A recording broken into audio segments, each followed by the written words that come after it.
ba, ba. Hello, Jay. Welcome. How are you doing today?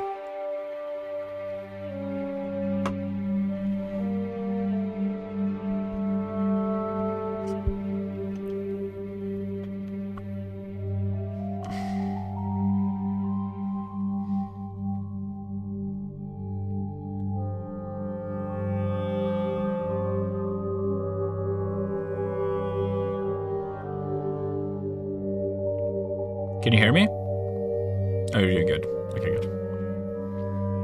Can you hear the music? I'm doing great. Today I got up early and I've had a full day. Trying to get a good sleeping pattern, and it usually lasts for like a couple of days before I fall back into old patterns, but hopefully that won't be the case this time.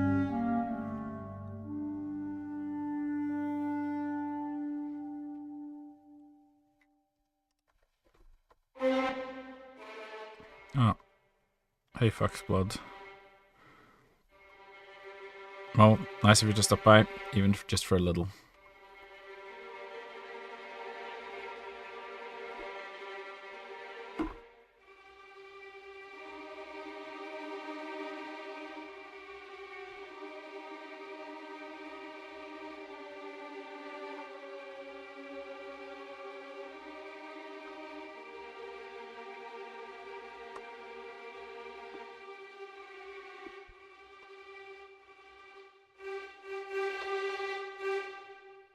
This is so strange. Oh, there we go.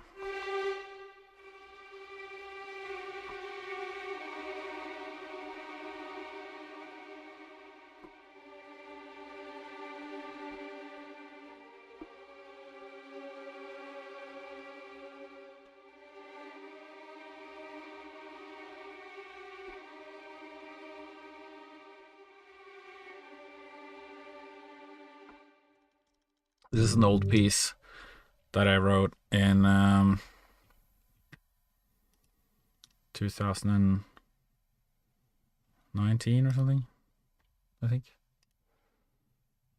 I'm gonna check. It's one of my earliest pieces that I wrote for D&D. 2017, yeah. 9 years ago, I wrote this. And I wrote it super quickly because it was like we were gonna have this session, and it's only 1.5 minutes long, but I was like, I'm gonna throw something down as fast as I can. So I just put this tremolo on, and then I put this bassoon, just playing some random stuff, like not tempo, just kind of randomly playing around.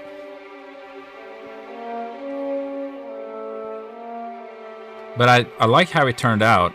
Sometimes it's like the things you do really quickly kind of have a tendency to be some of the best things that you make. Maybe it's because you don't think about it, you just do it. No time to be critical, just throw it down. It's like those pieces of art where they just throw paint on the wall and it's like, wow.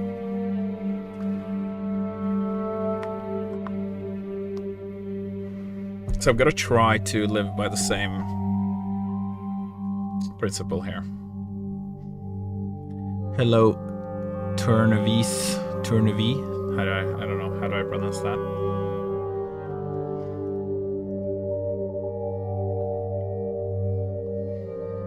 How are you doing? Are you coming from MC?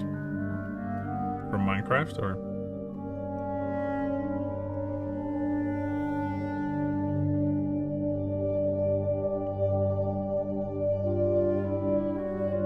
So I'm basically just improvising here. Some kind of like mysterious sounding. It works quite well. Can you hear the music? Can you hear them? Can you not hear the music?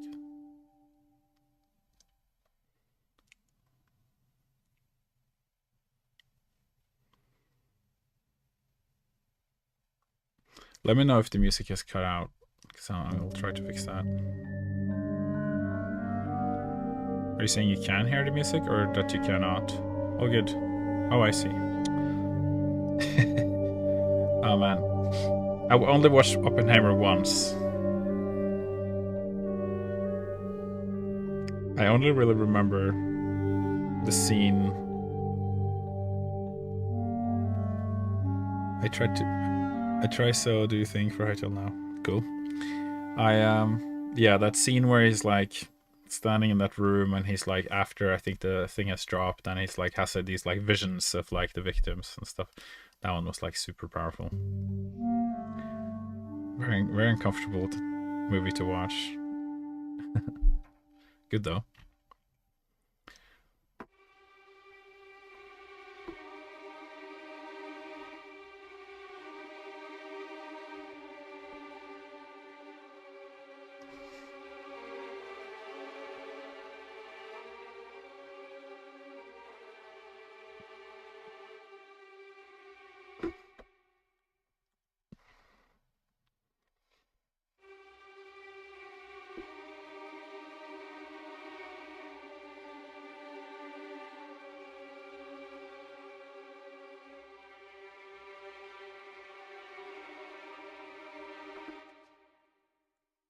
So it's kind of like a desert at night, or the strings you hear while playing Harry Potter.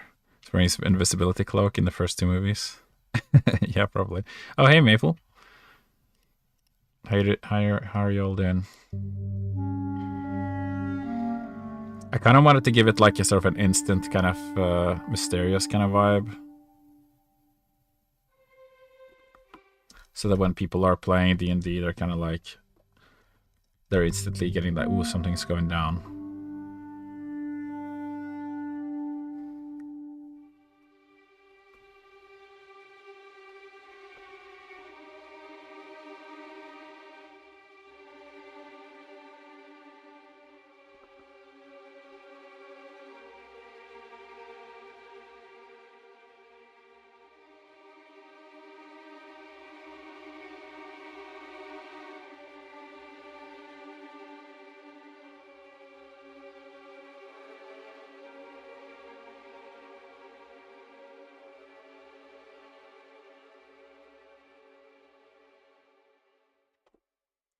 Just finishing exam Renaissance of the Dutch and the Dutch Golden Age.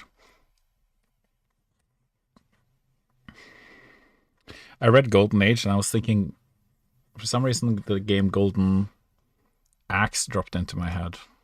Have you ever played that? Isn't that... Yeah, Golden Axe.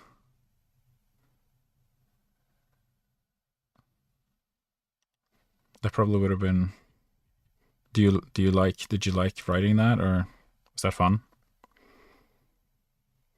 An exam. Well, I mean, I guess you have to have some interest for it if it was an exam, right?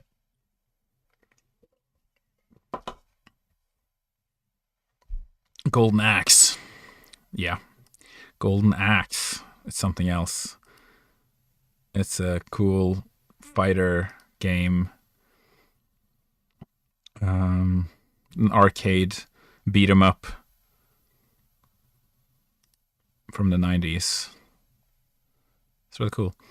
You can ride these weird beasts and... Yeah. What? I'm trying to figure out what the console it was. I think it was Super Nintendo.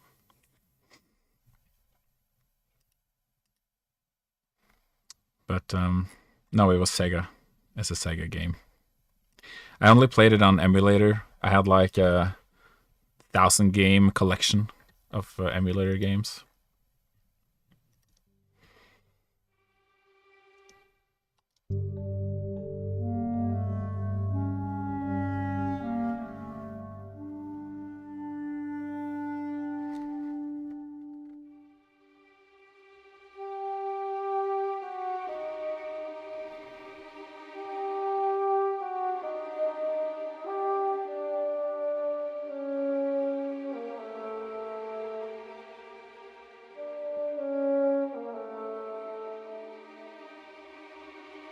I feel like I should just be kind of copy pasting this part. So I'm kind of trying to simulate this part.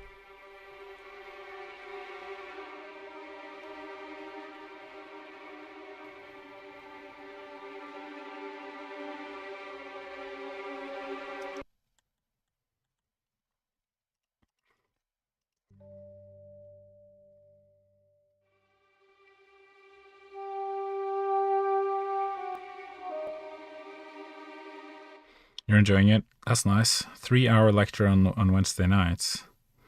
Well, you better have a entertaining professor if you got to do that for 3 hours, I guess. That's nice. So are you taking like history? Is that your major? Or? Okay, see ya, Foxblood. 2 clients, eh? What kind of job is that?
We are making some mysterious stuff.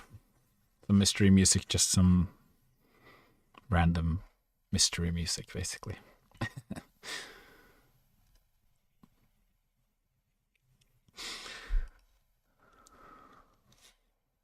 I'm gonna try and kind of stick with the original kind of brief, which was just not a brief, but it was like a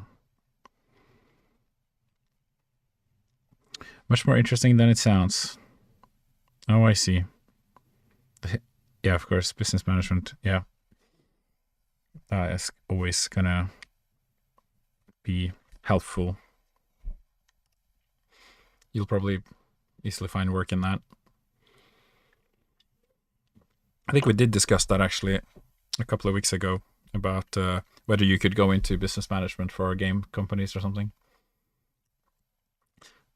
But I guess getting into games is like so. You could like hard focus on it just to get that job, but a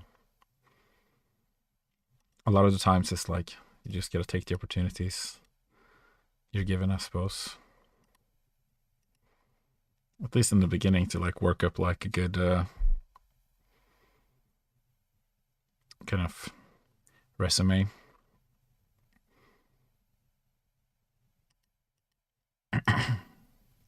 Scoring organic textures. This is where we're going. Random. Omnisphere. There we go. Oh, what the hell? If I hold this down, it goes crazy.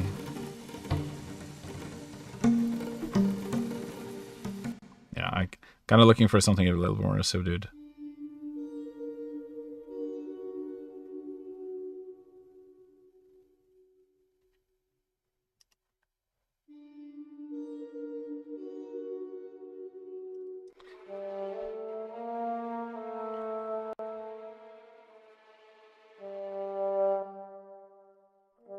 Like I didn't need this last verse.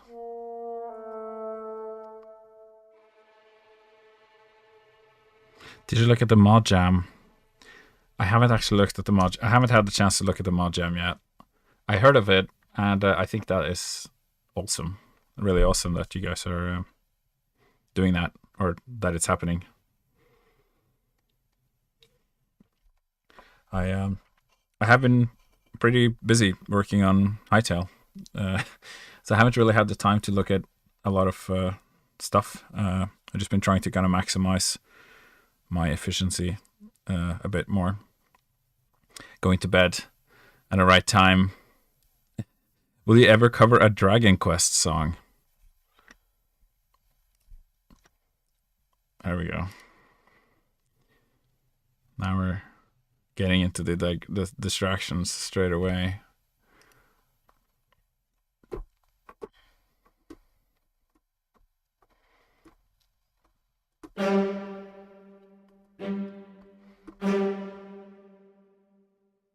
This is like the quickest way I can get to where I want to go, I guess, with this full orchestrator patch. Sustain.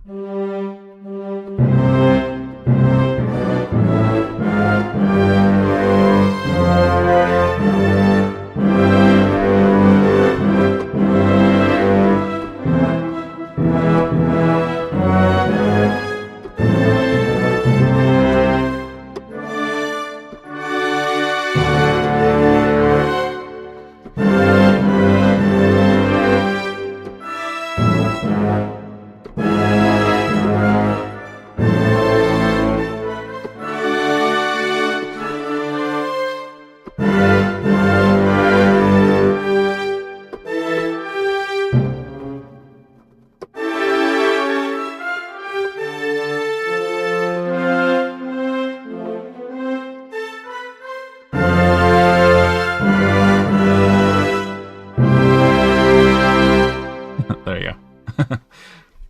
This patch is a little bit wonky, but yeah, basically that's it. I played a lot of Dragon Quest Walk, which is like this, like, you can only play it in Japan, and it's amazing.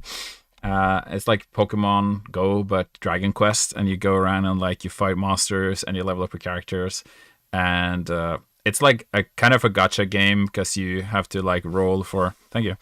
You have to roll for getting loot and stuff. But I have played some of the other Dragon Quest. I think I played subbed. Nice. Gotta do some fan favors. I love that soundtrack though. It's really, really good. I played through the first game, Dragon Quest 1, which I think I played on the mobile actually or something. And I started playing through the second one, but I only got like halfway through. I was like, I'm gonna play them all, but I only got halfway through the second one. Obviously, I should probably play some of the later ones. I did start playing the 9th game a little bit on a demo. But if you have any recommendations of which Dragon Quest game I should like definitely play, then let me know, and I'll play just that probably. Because I haven't even played through all of the Final Fantasies, but I did try to do that when I was younger and had more free time.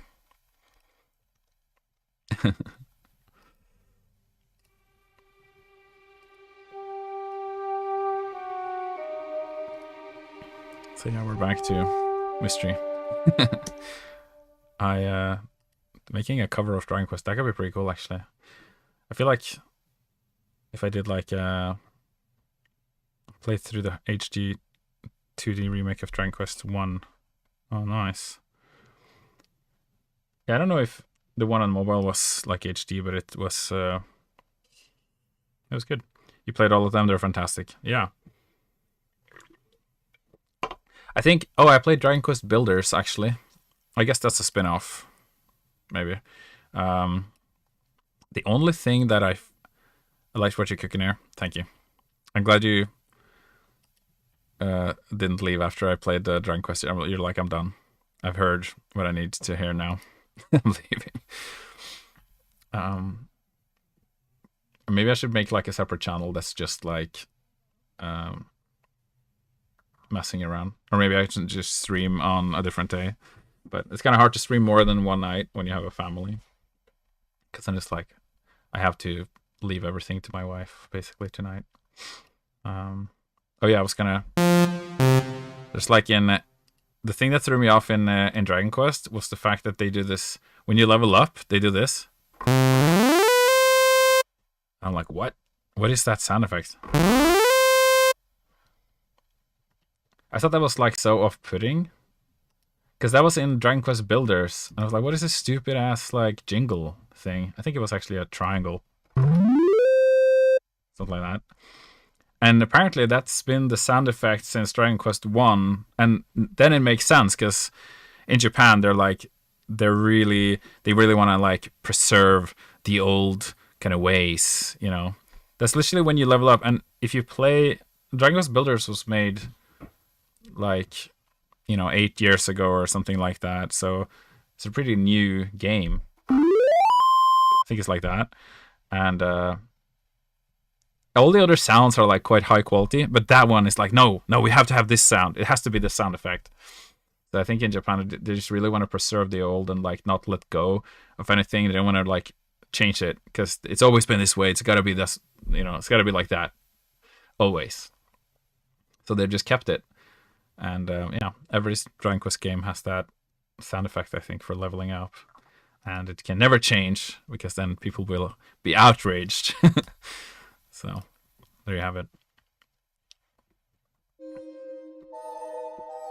Oh yeah, I was doing some.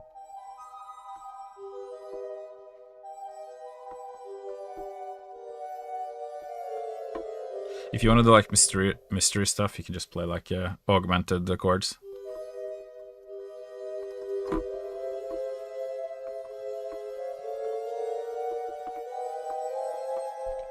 Especially like chromatically.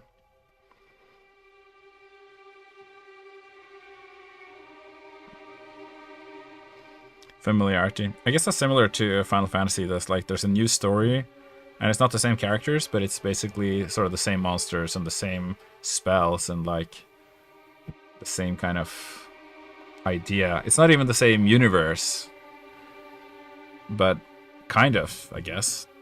I don't know. Is it the same universe in Dragon Quest?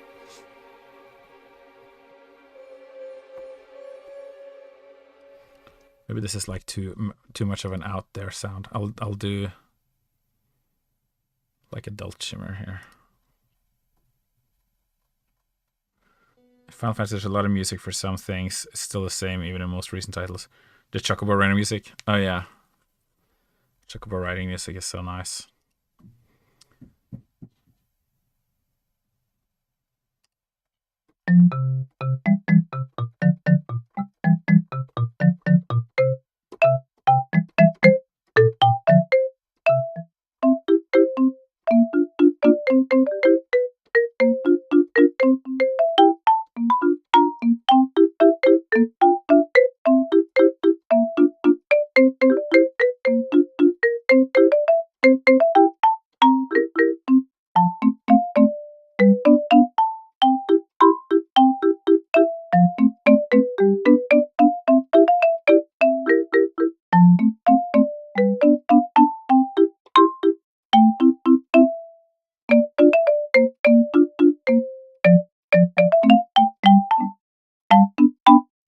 The same chord progression. I kind of think of it as like the adventure chord kind of collection, or I don't know. You just do like a minor scale, but then you do a major on the tonic, so it's like that. But then you do like a subdominant to solfa major. It's basically like Dorian scale.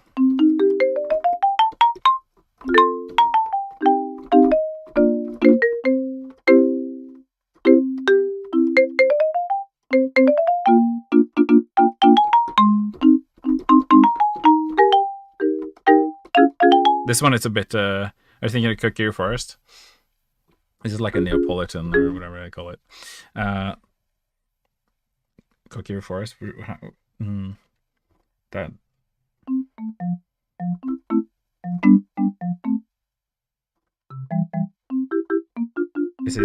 Does that one go with like this too? Are you a music major or something, mate? Yeah, I am actually, unsurprisingly. But I've always loved just doing things by ear. I think you have to do things by ear when you're writing music, because that's how you get ideas. Like you hear something in your mind, you're like, I know how you play that or how you make that. So when you hear another song, you're like, I know what he did. I know how to play that also. It kind of becomes like a language in that sense when you're writing music, because you have to kind of be able to identify the things you're hearing in your head and also in other places.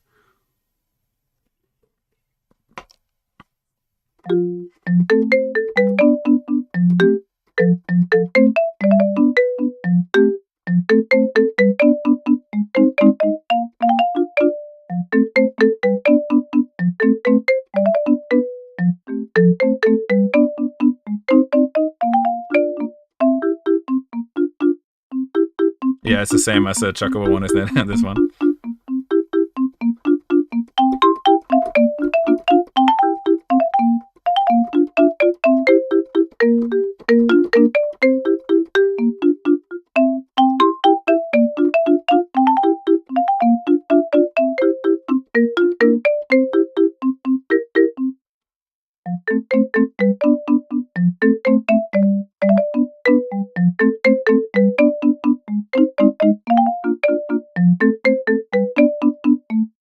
One. Always good vibes in the Oscar stream. Yeah, good. I take requests, as you can see clearly. I feel it's like someone says, like, you know that song? And I'm like, yes. Challenge accepted. I will try and play that. I can't really play anything really difficult, though. I can't play Flight of the Bumblebee, for example, if someone says that. I can certainly try.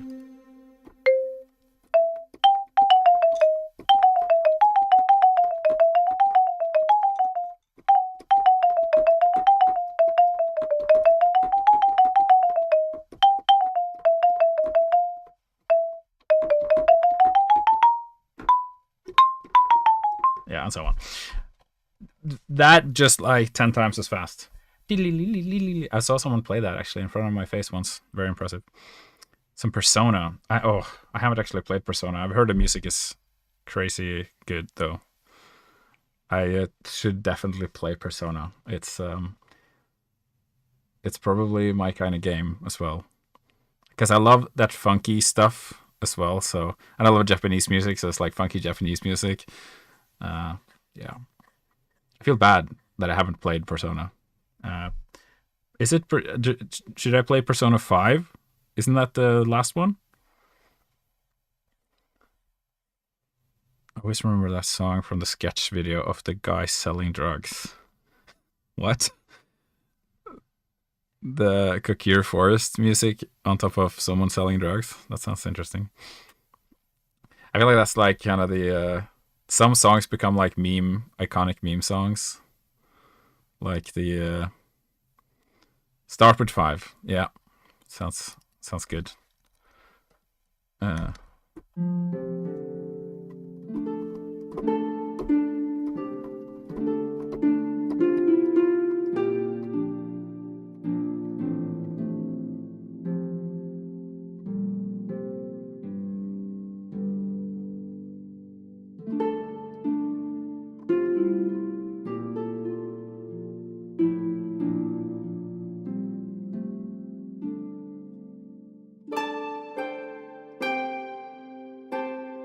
And so on. My keyboard isn't big enough for this.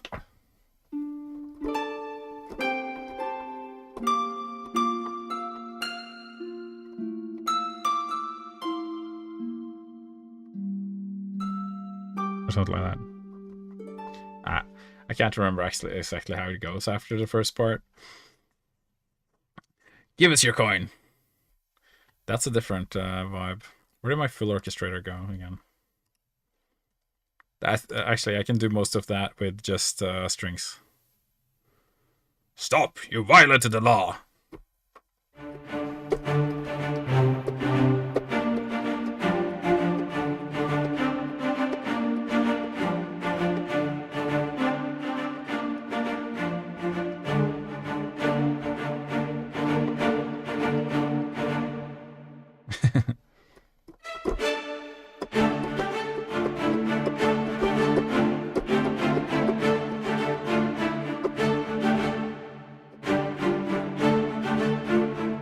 So on.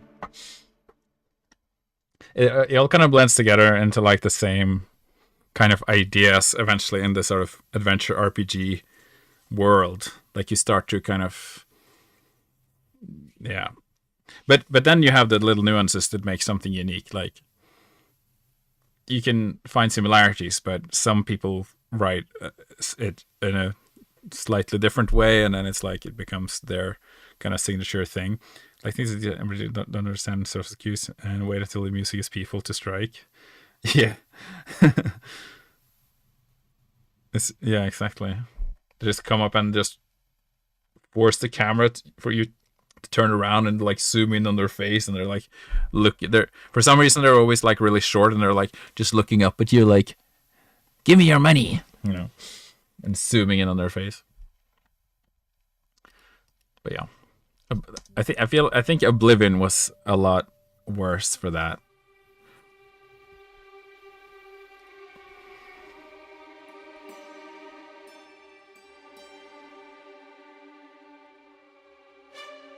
Oh, I've got so many random instruments I've loaded in now.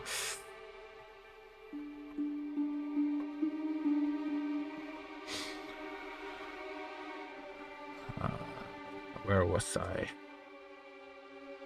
So this bassoon has disappeared, and that's because it's in demo mode, which we have to fix.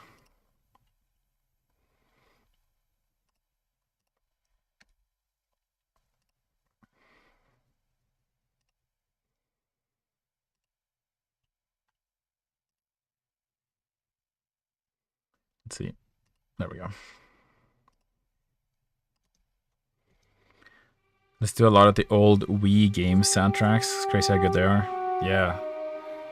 There's so much music that just gets lost with time.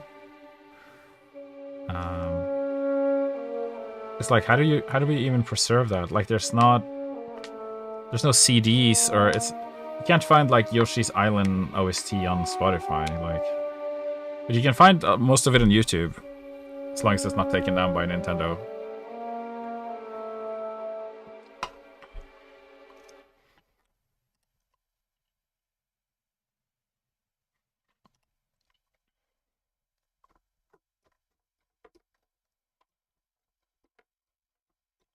Where am I?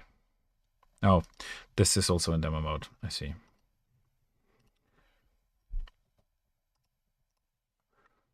God damn you, Contact. Gotta switch everything to Contact 7 or else. Get hit with the demo mode. Yeah, it's weird that they don't release it. It's so much good stuff. They're just like sitting on it for like no reason.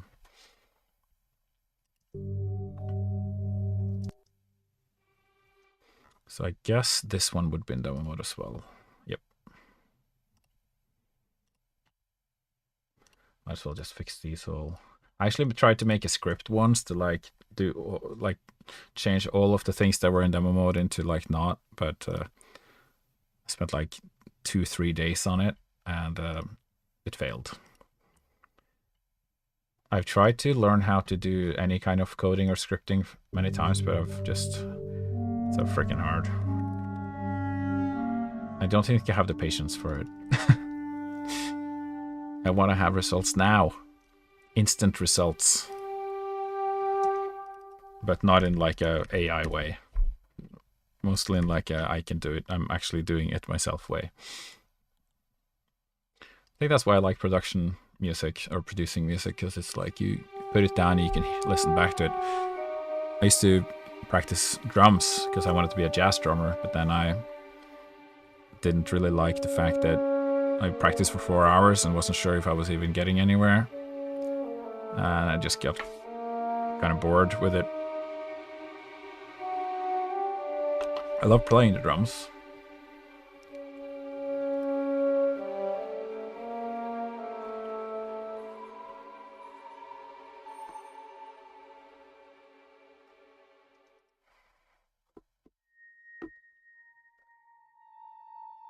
I'll put a little dissonant minor second here. The Wii party theme.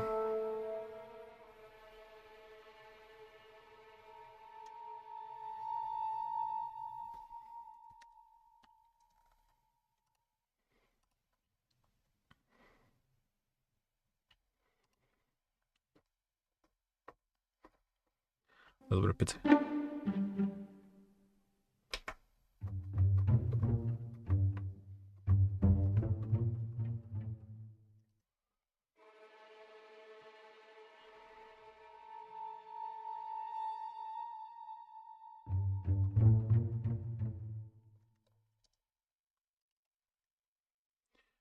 Pizzicato. Yeah.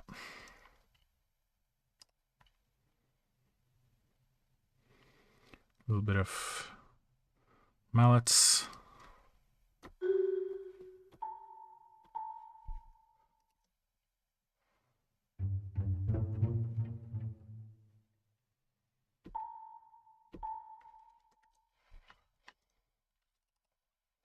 Marimba.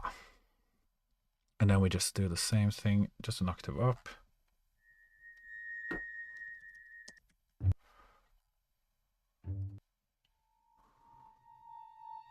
The me music is stuck in my head now.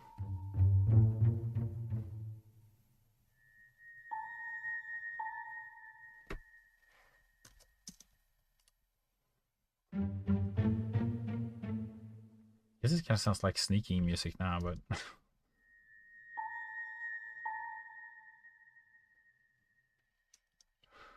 yeah, maybe I'm getting into sneaking music territory. That's not good. Maybe I'll just take the gas off a little bit on that vibe.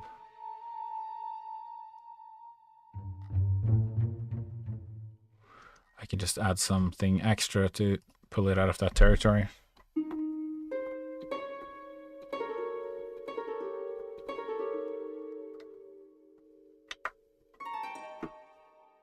With some delay, some dreamy delay.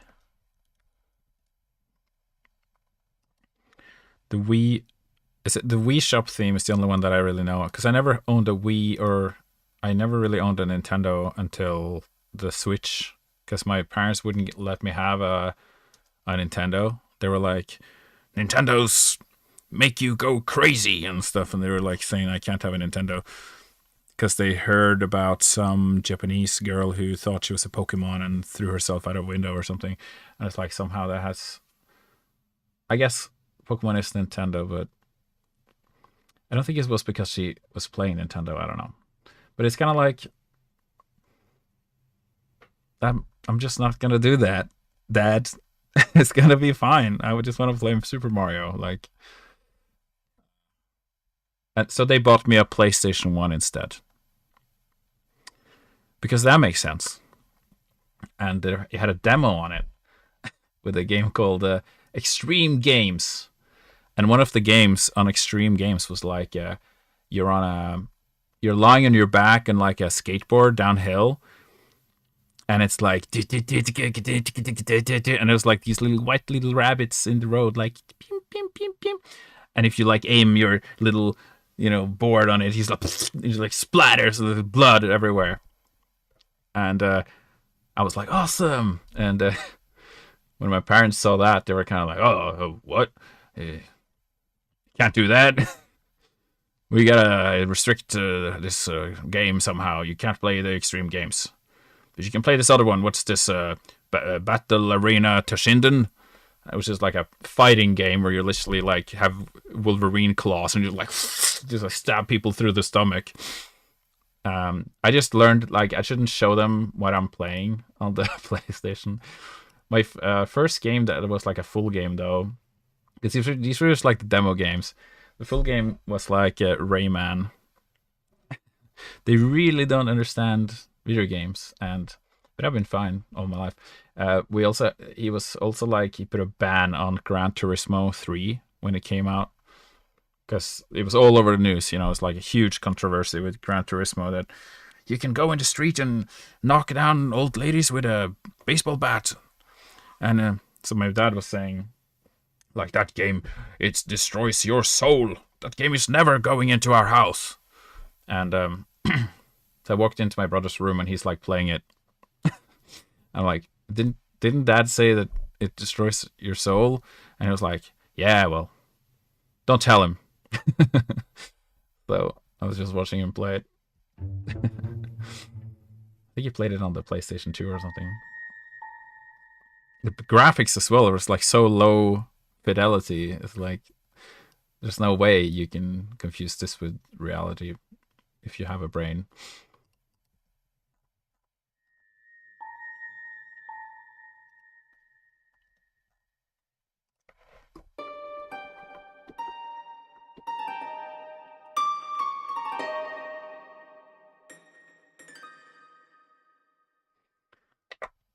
My parents understood the concept of video games as well, but their specific whitelists were strange at times, right? Yeah, I wasn't allowed to watch Lord of the Rings, even though I was like old enough. It was like 11 years you had to be to watch it. But then my dad saw that it was like there's orcs in it, and that's scary and bad, I think. It's like there's monsters. So I think I was like 12, and he just wouldn't let me watch it. And I had to see it. I had to watch it at my friend's house. I found as the eldest, I never was allowed. My younger siblings had literally no restrictions. Yeah. I'm pretty sure that it was like that for my brother, and I was probably allowed to do more. But it was still pretty strict. They were like too strict. I'm not going to be that strict with my daughter, but I'm probably going to be. I'm going to be really strict with like shorts and reels with her on TikTok. I'm going to be like, you're not going near that until you're like ever, if I can choose.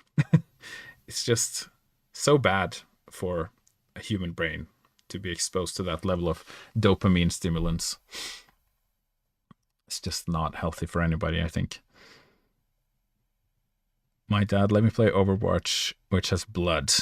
Does it? I don't remember Overwatch having any blood, but wouldn't let me play Fortnite, which has no blood. That's weird. I watched Lord of the Rings for the first time when I was like 6. That's crazy though. 6 years old, that's definitely a bit young, but I I watched Zootropolis 2 in the cinema with my daughter, and she's 4, and that was like a 6 years old age. And that was like a little bit too scary. Like at times, there was one point she was like, "Dad, I don't want to watch this movie anymore. Let's leave." I'm like, "Yeah, but Daddy's paid for these tickets. Just close your eyes." Uh, I basically was like, "Yeah." I told her that the good guys always win in the end anyway. Don't worry. Like the bad guys are not going to win. I told her, I prefaced it actually before we went into the cinema. Listen, when this movie gets scary, remember the good guys always win in these movies, at least. That I will allow you to watch anyway. So I think that was some consolation. She was like, is this the good guys winning? So like when things are going a little bad, she's like, are they gonna win? Are they losing now? I was like, yeah, but it always gets a little bit tough before it gets good, you know. You have to have that little struggle. I have a YouTube extension that literally eradicates all shorts. I get a rash whenever I watch a short form video. Yeah. I am somehow a little bit immune, I find, to the kind of the addiction of it. Like I watched like 1 or 2 and I'll be like, yeah, turn it off. I'll be like, watch 1 and be like, haha, that was funny. Turn it off. And I don't like watch next and the next. I'm kind of like, I'm satisfied. Like you have a cake and you're like, I've had a piece of cake. I'm happy. You don't go and eat like 13 pieces of cake unless you're my dad, who eats a heinous amount of cakes if he's allowed to, despite his diabetes. Maybe that's why he eats so much cake, actually. I don't know. But that's a different story. I do actually have a story about my dad and cake that I do want to tell. We were in Japan, and we were in Japan. They came to visit me, and we all went there together. And there's so many delectable cakes in the kombini, the convenience store in Japan. So he's like, he buys like 4 cakes, like 4 little, like it's like a Madeleine, like a little cream cake, like a, you know, like a cheesecake, and then wash it down with like fruit juice or whatever. And I'm like, Dad, we're like eating sandwiches or something for breakfast. This was his breakfast. So he's on the train, like gobbling down these cakes. And I'm like, Dad, what are you doing? Like, you're eating so many cakes. This is like supposed to be your breakfast. You know, he's like, I just need to get my blood sugar up a little bit. A little bit. That blood sugar is gonna spike like crazy. Like, so not the best diabetic.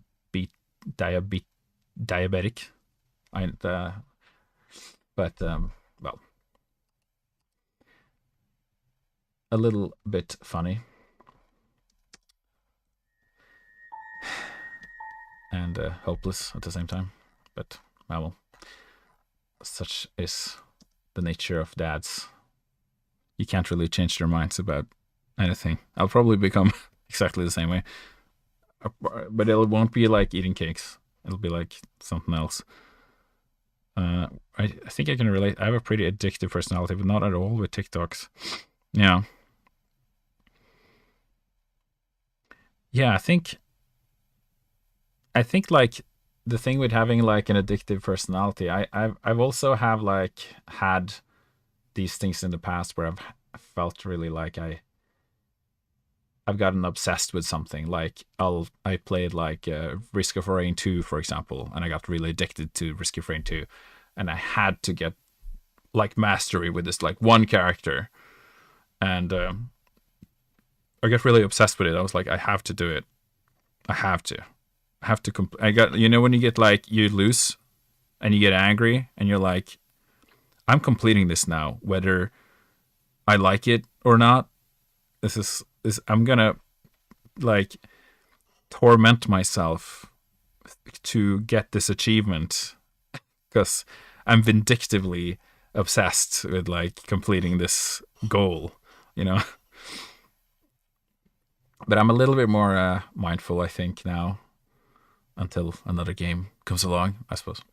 No, but I think right now I'm like, I really want to get my shit together, I guess. Going to bed at a good time, starting my day at work at a properly good time so I can work all of the hours.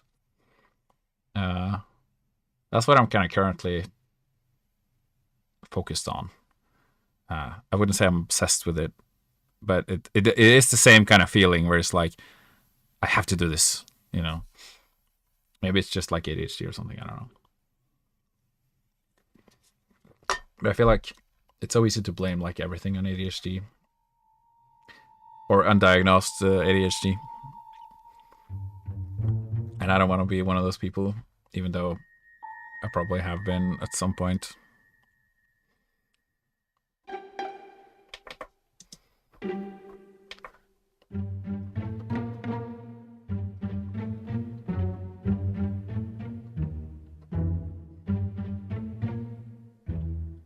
Now it's just a lifelong obsession. Yeah.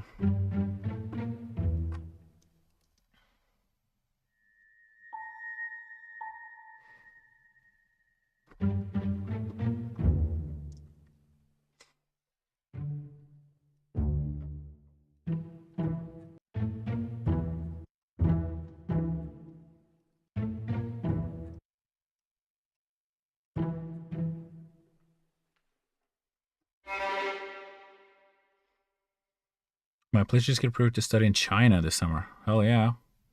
That sounds awesome. I've always wanted to go to China. It's seems like a pretty cool place to go from what I've heard, honestly. I know people have thoughts about China, I guess, that it's like, oh, it's like scary because they're this communist dictatorship, right? And they have all these like controlling rules. But I've heard it's like way safer than a lot of other countries, not to mention any names, um, and really high technology, and especially I guess in the cities. But I know there's probably like a disparity between rich, like a big rich poor disparity or something. But obviously, a lot of countries have that. Uh, but yeah, the food probably, I mean, amazing. Chinese food in China must be like the best. Uh, I think I've been to Japan a lot, and in Japan they they're kind of like a bit skeptical to Chinese people. I think there's a big cultural difference between the two countries. Uh, yeah, surveillance stations are safe because they see all. Yeah, I don't have. I'm pretty neutral when it comes to China. I know that it's like literally everything in your house. You look at it and it's like it says made in China. So I have a feeling that it's important that uh, you know, things work out with China in general. Um, yeah, I can't really say much about it, to be honest. I don't know that much in depth about anything. Um, but yeah, I would love to go there. Um, the Japanese impression of Chinese people is that they're like loud and rude, and they can be for sure. It was like in Japan when I was there. We went to Hakone, and there was we were in this hotel, and there's this woman who's having like a basically a recital, um, and she's playing the violin, right, in the middle of the lobby, and there's seating set up like all over the lobby, and all the Japanese people are listening, with their eyes closed, like very quietly. You're not allowed to make a peep, and then like a group of Chinese people, like 6 people or something, come like barge in the front doors, and they're talking so loudly, just like ba ba ba ba ha ha ha ba ba ba, like louder than normal, I feel. And then people are turning their heads like, oh, how dare they speak so loudly? It's a recital right there. If someone's playing music, and they're just like bah bah bah, just completely like ignoring the whatever the status quo is.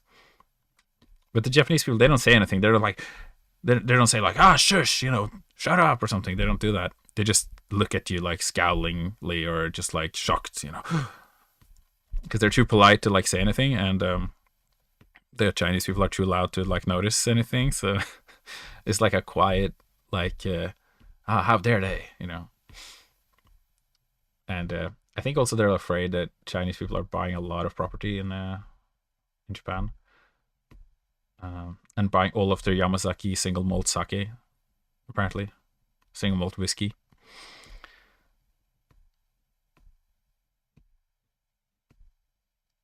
They can be really entitled. I'd be interested in getting to know some Chinese people and kind of like getting a feel for that kind of culture and personality type.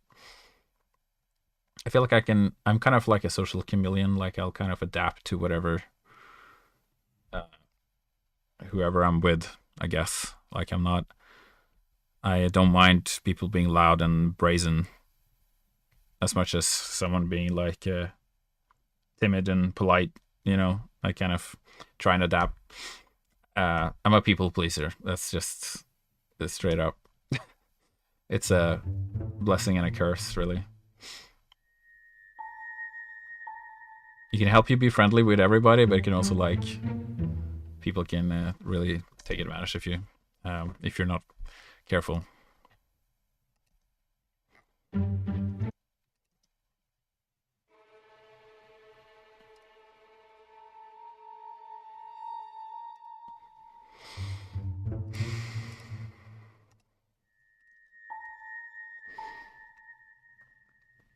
A lot also gets made in Japan, in Vietnam, right? I think there was something I was thinking about today that got made in Vietnam. I think my wife was asking me where's coriander from, and she said it was from Vietnam.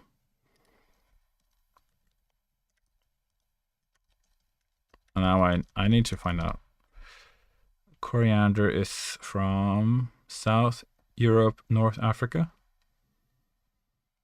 Hmm.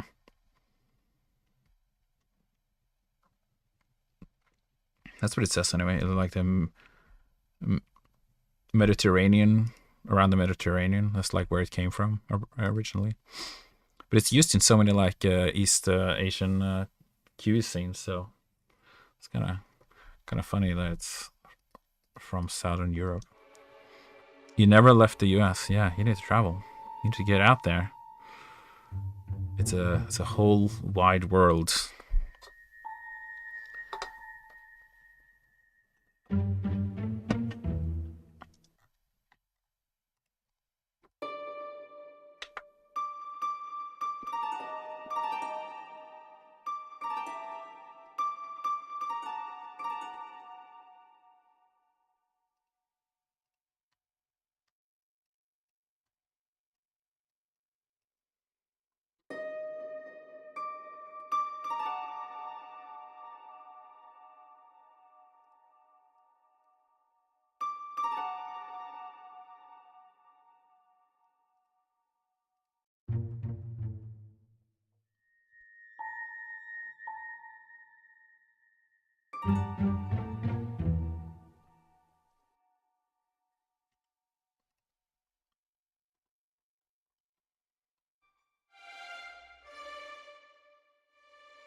Common from what I hear.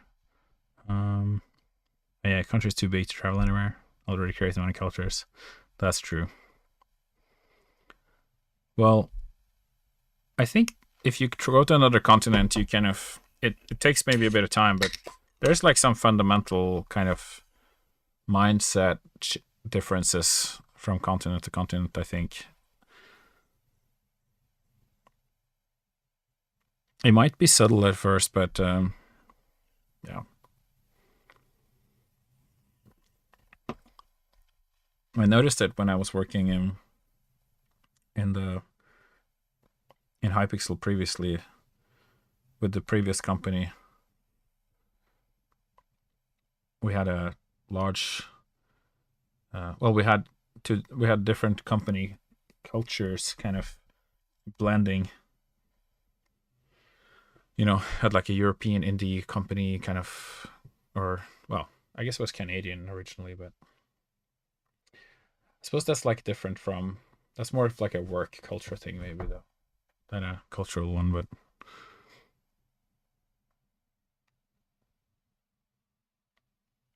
South America, much closer, can be red sheep. Guatemala. I heard Costa Rica is nice. I have a friend who's from there. One of the few places I would go to Argentina. Nice.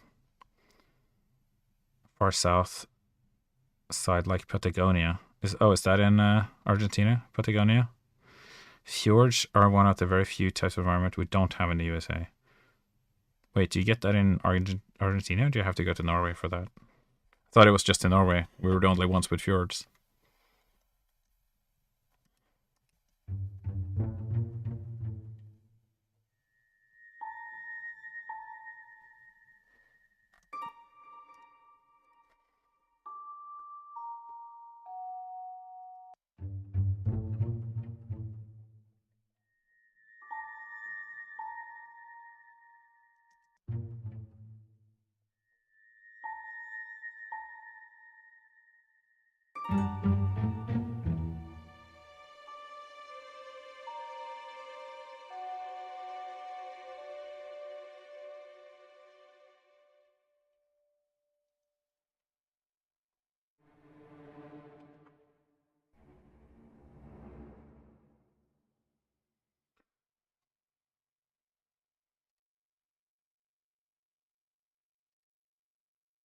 Canada have fjords. New Zealand too. Yeah. Nice. I really want to go to Canada as well.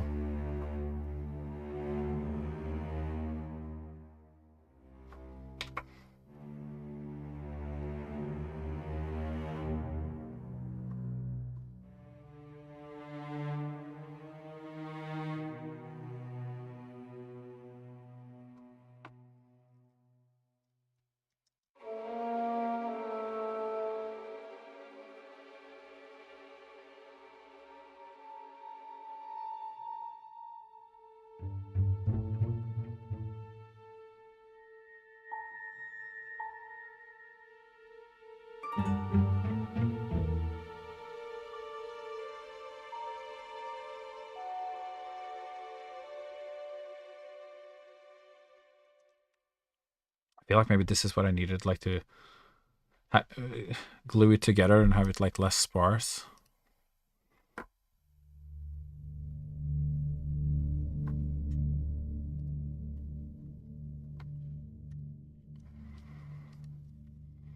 It's so difficult to go back to a composition mindset that you had 7 years ago and try to kind of connect back with that way of thinking. Because I'm actually struggling like writing the same stuff now or in the same way.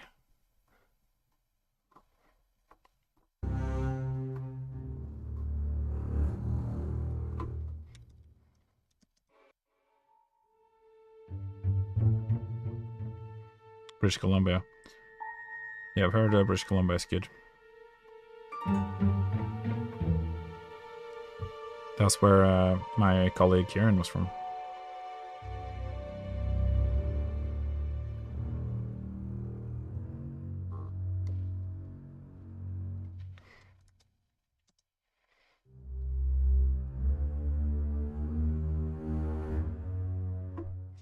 There's like no reverb on this.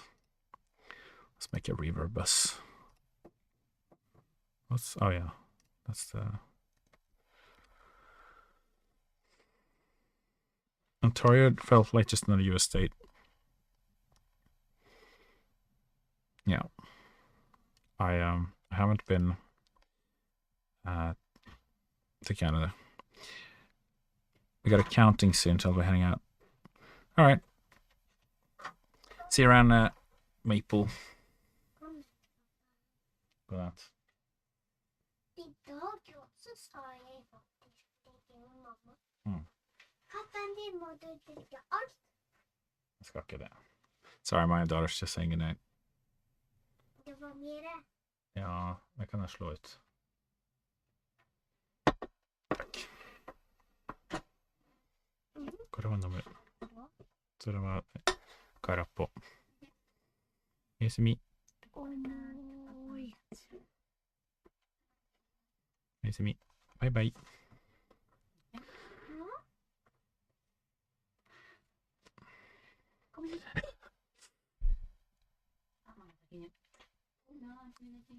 It's because I'm streaming at this time, so I'll probably every time I'll get like a good night break in the middle of the stream. But that's just wholesome, right? Wholesome family coziness.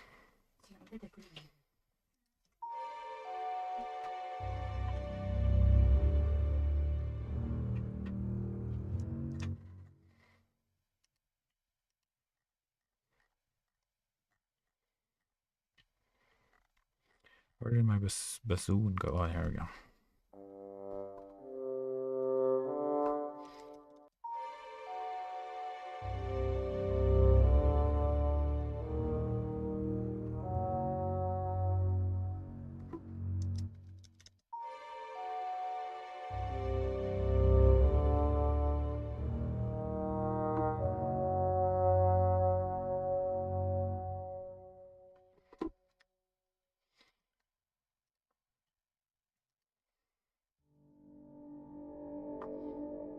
Oh. This thing in Omnisphere is like, it really annoys me. I have to like reload all of the patches because for some reason any old like Omnisphere patch that I load back up just gets like broken. I don't know why. And I don't know how to fix it, but let's see. Violet Ice. Nope.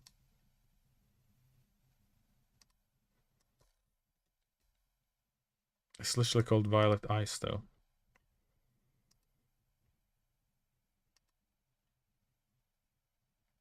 All directories.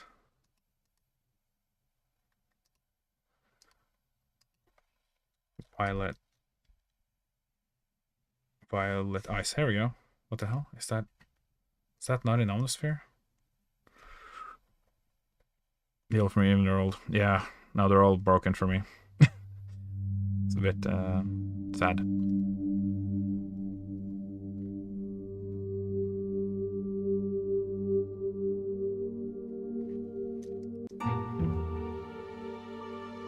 It's kind of strangely enough, like this pad works well for like a sort of mystery thing.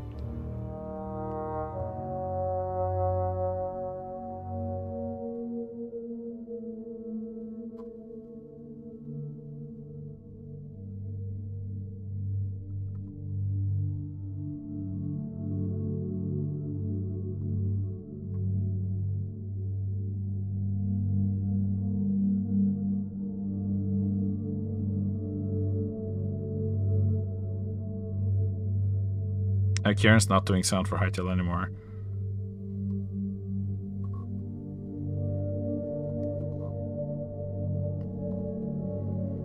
He's working over at the Warner Bros. Right now.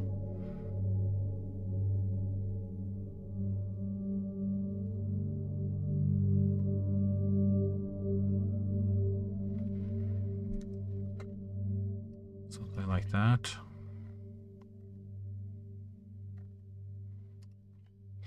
Maybe we'll put like a piano.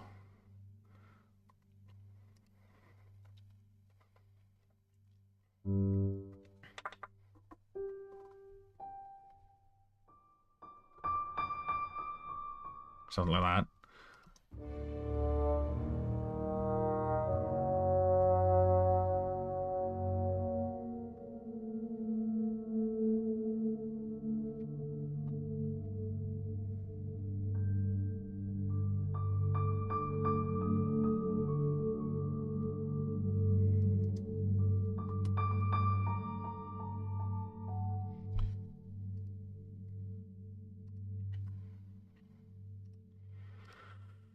I think I need a bit more kind of tail on this.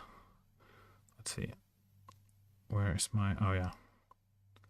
I need to add the send to the delay.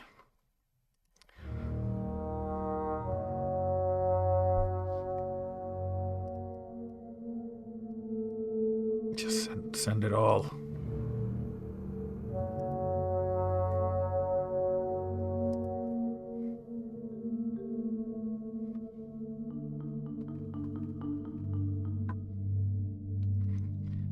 Something to add like a vibraphone, but I feel I have kind of done that on a different track, but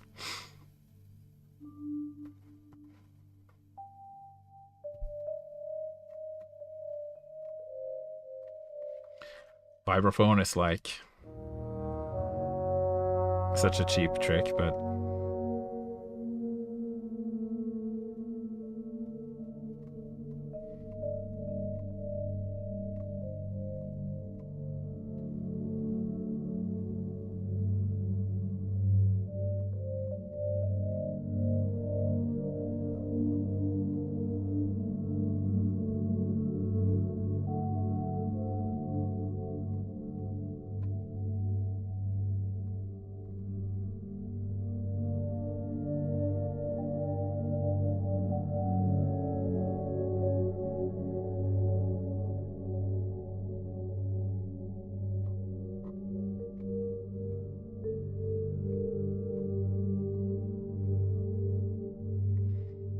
yeah, that's nice.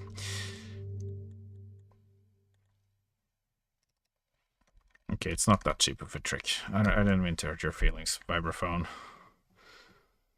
Have you heard of band Wolfpack? Yes, I listened to them a lot actually. From the first album on, love them. I love that kind of retro funky sound. I kind of want to make like another. If I could choose, I would have like another music stream where I just do funky music.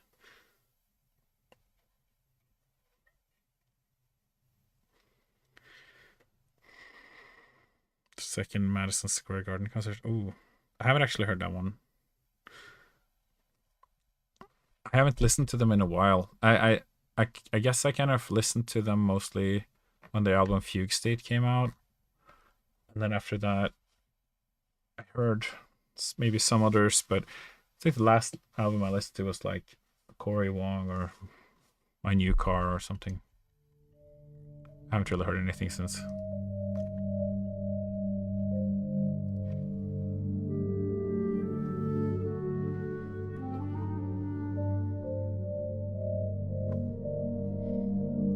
This clarinet is like so dry.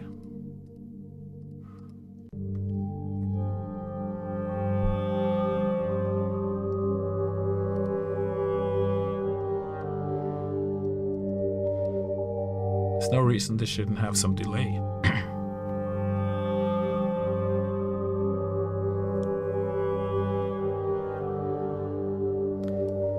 think it's your best collection of songs. Nice. I'll have to listen to that.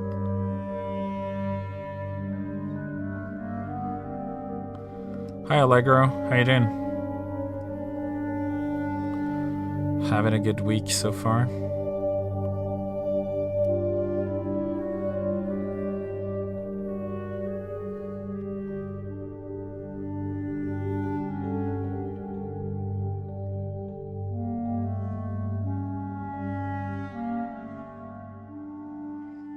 Yeah, I'm doing good. Just cracking down on the old hightail. I'm working on some sounds for the memory collection stuff right now. That I don't know what update it will be a part of.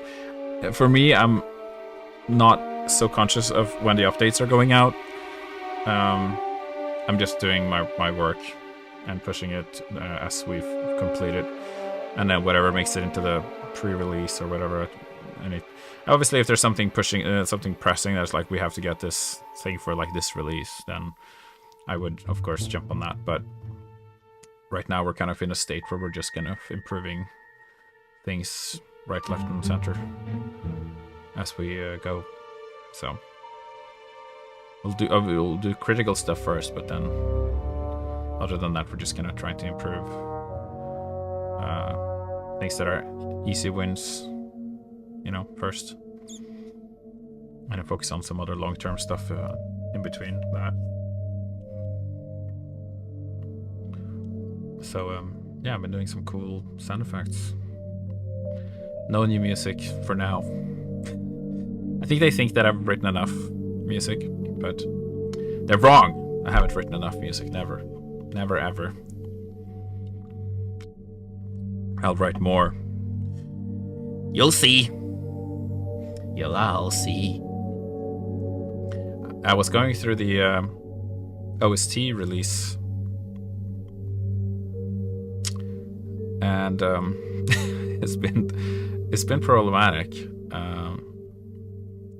because there's no digital service provider that is willing to upload a 93-piece soundtrack spanning over 7 hours as a single release. And I'm like, there's gotta be something you can do. But apparently it's impossible. It's like no service is able to provide that kind of thing. So the soundtrack's gonna be released in multiple parts, but I could split it by regions, and that is kind of what I'm thinking of doing. I'm currently kind of going through the order of the music, and obviously it'll be like zone 1 first, because that's the cozy zone. It's the home zone, and that's got the most music. Region 1 has a lot of tracks. Let's see.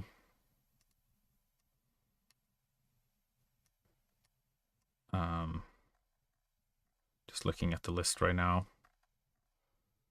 I think there's over 30 tracks in Zone 1.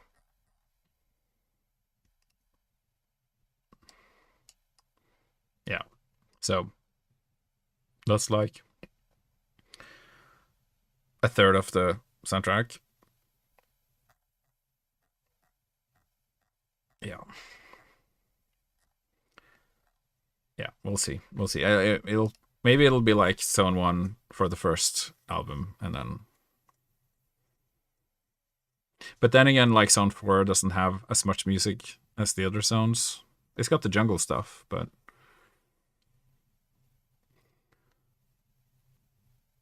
Yeah. I was gonna like expand on the music, but I'll have to wait until Simon says that that's okay, I guess. Because we have a lot of other stuff that we should be doing now. And the music is kind of in a good place. Like, it's not in a need kind of place right now. And yeah, there will be additions later. But right now we're just working on kind of the most obvious kind of things. Favorite zone is 3 when it comes to music. Aloha Solemn Beautiful is fits so well with the Tigers. Thank you. Yeah, I wanted to make it kind of snowy and glittery and a little bit inspired by Norwegian folk music. Because I have a fair bit of experience with snow. I just go around singing that like Olaf in summer song all the time because I've never experienced summer.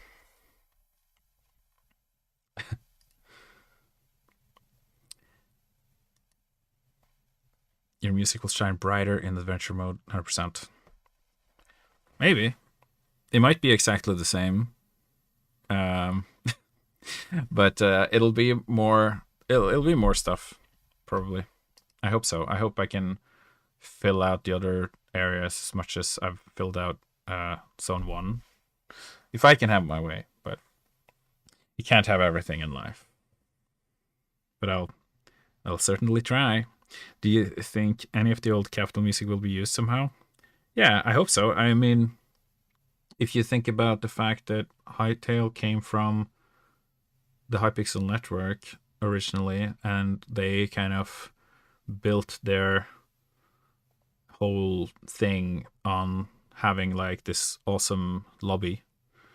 That is kind of what the Capital was based on. That's why there's a huge castle in the middle, just like you find in the Hypixel network lobbies. And then like a bunch of stuff to do around, you know. So I hope that that'll be like a rebooted thing that will be used for a similar purpose that the Hypixel network does, but in Hytale, since that was kind of the initial idea, was to like make our own game that we could make a bunch of mods for much easier than in Minecraft, because Minecraft's modding is quite difficult and limited. So that's why Hytale is so good for modding, because it was literally made for that purpose. So I believe that it could come back without knowing any hard facts, of course. I'm only speculating here, but I hope so. And in that case, I'd probably put a lot of the music in a big playlist and randomize it. Originally, the idea was to have like one house had like one music.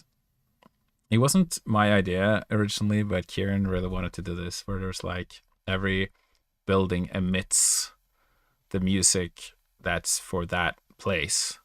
So when you're walking down the street, you're hearing sort of music emit from different houses, kind of like walking through a mall or something, you know. It's kind of like it's a bit busy, but you can kind of navigate your way towards something that's like, oh, that sounds kind of fun. You're like walking past the building, and you're like, oh, it sounds kind of cool in there. Like, I want to go in there, you know.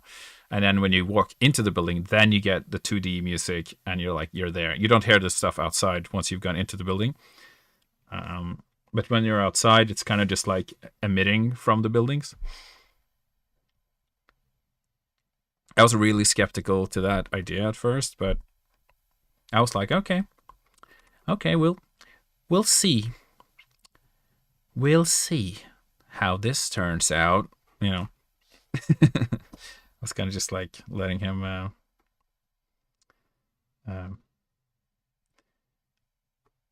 yeah, I don't know. But well, that's what I thought. I was like, oh, it's gonna be like so jarring to have like 4 different pieces playing on top of each other. Like, no one wants to hear that. But the thing is, you'd filter it, so and it would be like directional, and it wouldn't be as jarring. I tried it as like I tried a prototype of it, and it wasn't actually like, it wasn't terrible. It wasn't terrible. So I think it can be done. And I think if you can include some advanced directionality, like some ambient occlusion and things like that, then you're kind of starting to get into a sort of reasonable territory. These filters made it very attenuated and reverb. Yeah, exactly. That's what I would have done as well. It's just that the ambient occlusion in Hytale was something we didn't really have, or we still don't have, but like if it was difficult because you don't want to hear it like unattenuated when you're standing up behind a wall. You want it to be really muffled when you're standing on the other side of the wall. And then when you walk past the opening, you want to hear it more unfiltered. But it's just not something we were able to do yet.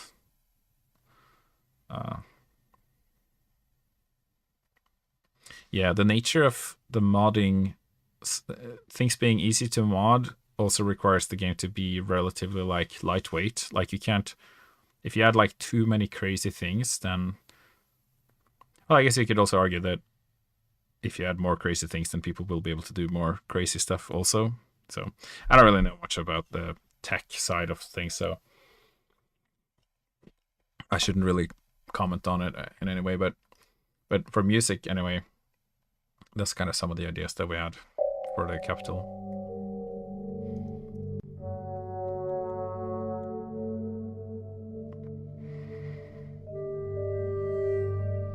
Do you think that the audio engine capabilities will ever get expanded? They are getting expanded constantly, actually, these days.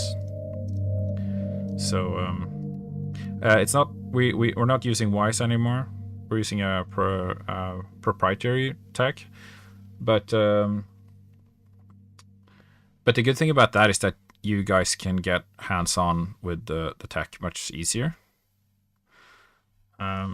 Because if it was all done in Wise, you have to be using Wise, and then you have to learn that it's there in the engine with everything else. So you can kind of go in and change the files and change the rules, and I don't think I've seen anyone really like do any changes to the music, but it is possible.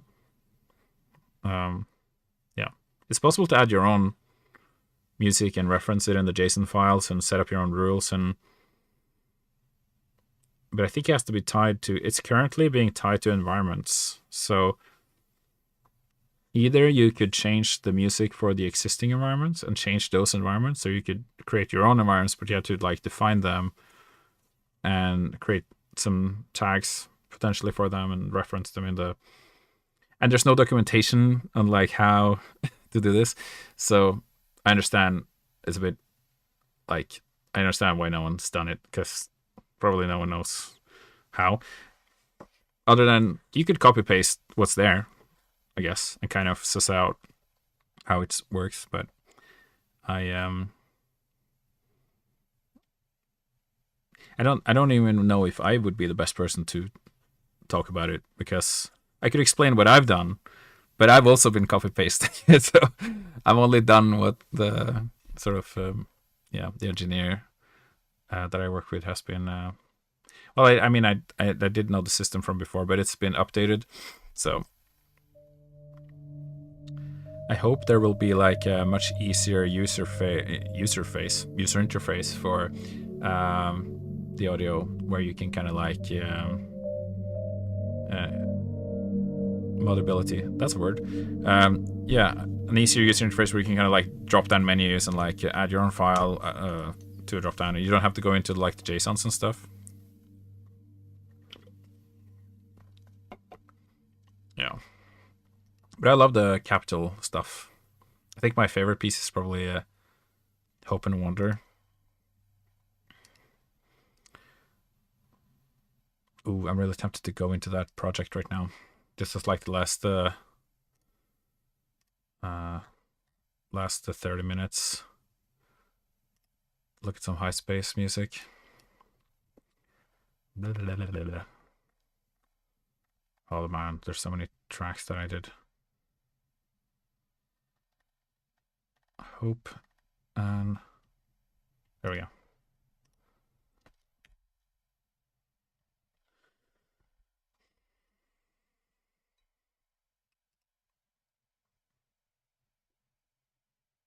It's a pretty heavy project, I think, if I remember. So you'll have to be patient. But I love kind of how I wrote it, because I kind of got to mix some of my kind of like smooth jazz influences and some of my like Japanese retro influences, and some electronic influences and stuff into it, which is something I haven't really been able to do so much before, you know.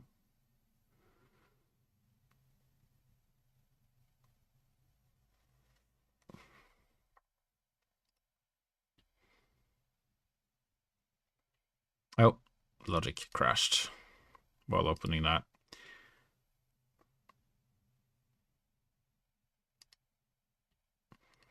That's not a good sign.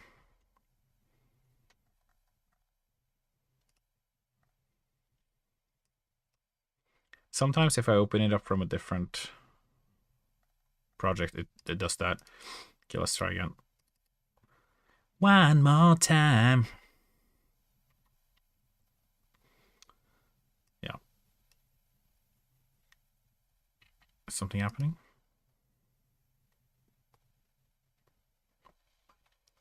I double clicked the opened the project. Do you have separate computers to get music and gaming? Yeah, I do. I have a PC for gaming and Mac for music. Didn't I just open this project? Oh, here we go.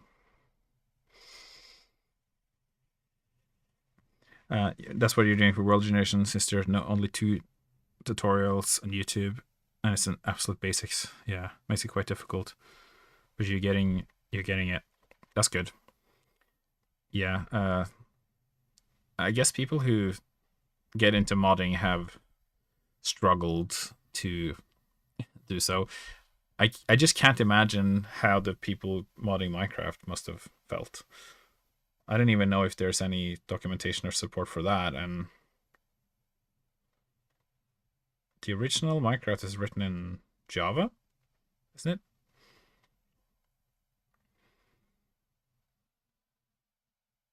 Yeah. I don't even know if how the code looks like or whatever, but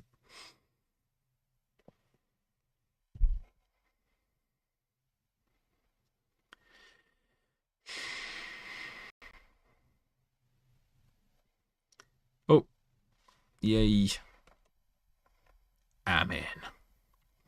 I hope there's no plugins in here that I don't own anymore or don't have the license to anymore.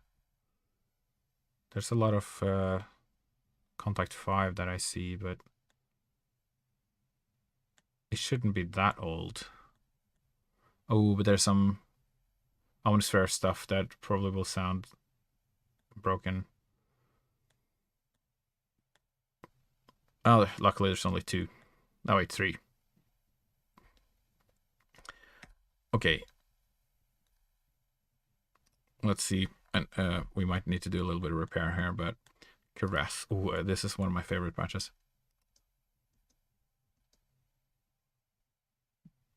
This one's working. Good. And then Big Boomer Atmo. It's one of my other favorites.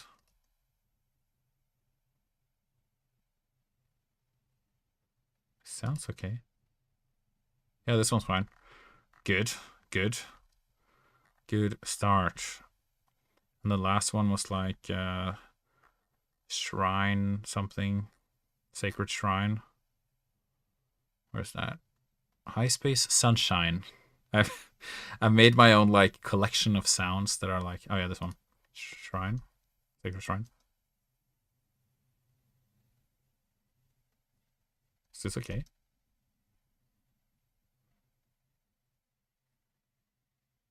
Oh, the audio's not coming through.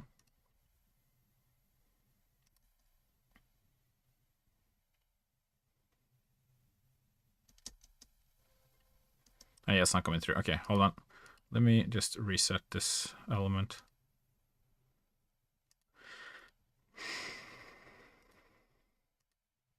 No sound.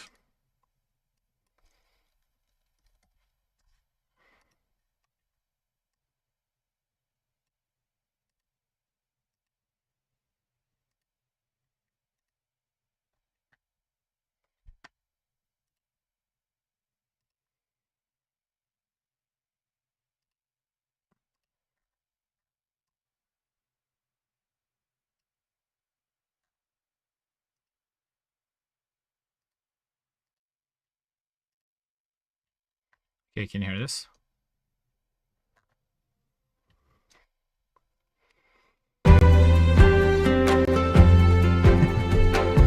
This song makes me so happy.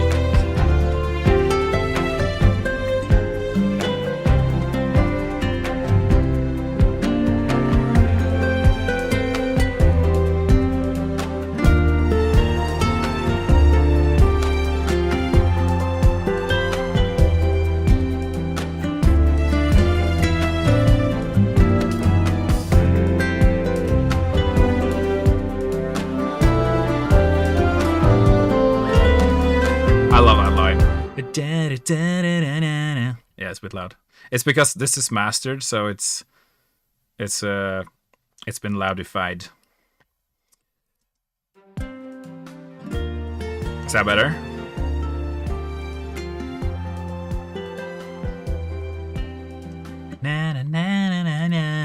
It's so like a Japanese, like 90s, 2000s line. Something. It's basically taken out of like Final Fantasy X2 or something, I think. Do you know that song? I don't know if you guys have ever played this game, but it's like a Final Fantasy X2, and there's a song called like 1,000 Words. It's so good. It's such a good song. It's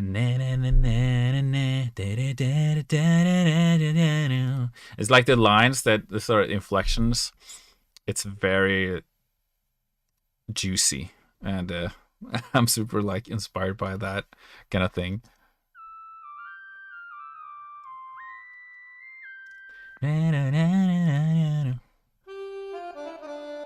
It's like that exact thing right there. It's like you do like a whole tone up and then a half, like a second up and then like a half second down, or what do you say, like a tone up and a semitone down. Reminds me of one of the songs you did inspired by Fossil Falls. Yeah, that song wasn't really supposed to be like a. It's not supposed to be used in game. I think I made that as like a kind of a exploration, basically, just to see like how something could sound. But it was definitely inspired, and I think it's like borderline within the sort of the limit of plagiarism, but you know. Because I think basically what I didn't copy the melody, so I only kind of like took the accompaniment part and kind of did sort of the same thing, which I don't think is illegal. I hope it's not, for my sake. Yeah, so I had a high space kit here, where I had a lot of cool sounds. Drum kit, funky. Oh my god, there's so many effects on the master, I can't really perform anything because I've got like a bunch of surprisingly not that much compression on this.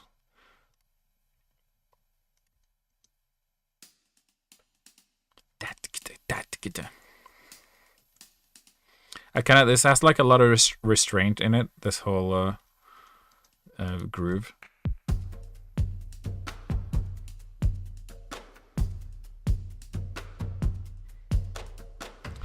It's got like, what the hell? It's got like this kind of ethnic drums thing going on.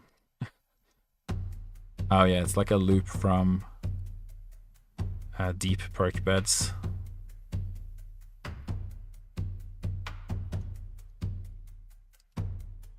It's funny when you mix like things from different places that shouldn't kind of be mixed. Sometimes it turns out really well.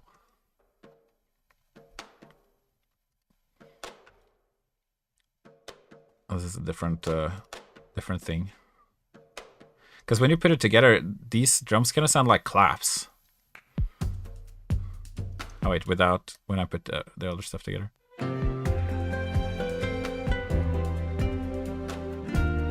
Well, it's kind of like claps. It's because it's got like a sort of a lamb style nature to it. This is, I've hidden this like a tritone substitute in here. Woo! It's so juicy.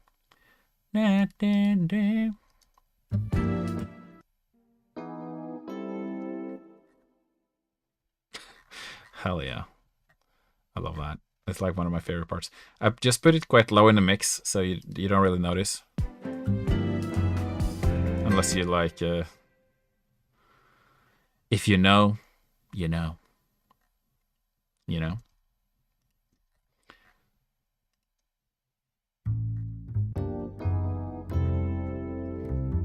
Do you know the tritone substitute is? It's like instead of a 2-4-1, you do instead of a 2-5-1, you do like a 2 flat 2-1.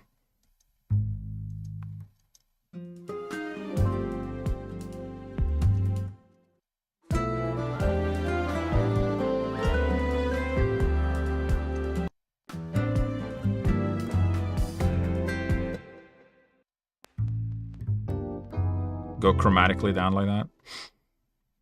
I need to write more music. Yeah.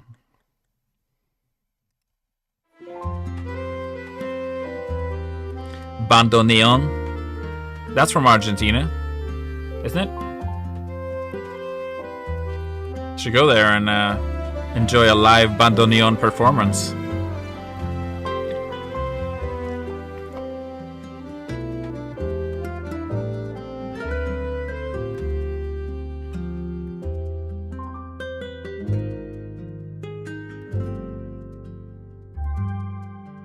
I feel like something's missing. Is it just me? No, maybe not. Hello, Håkan. I'm doing a little last 30 minutes breakdown of this song because I got into a high space mood. Smash! That's probably what I should have done, like a huge ass like orchestra hit, just like.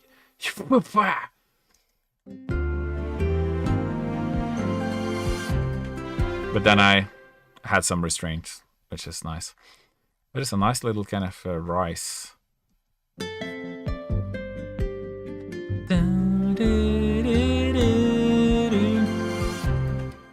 Reverse symbol though.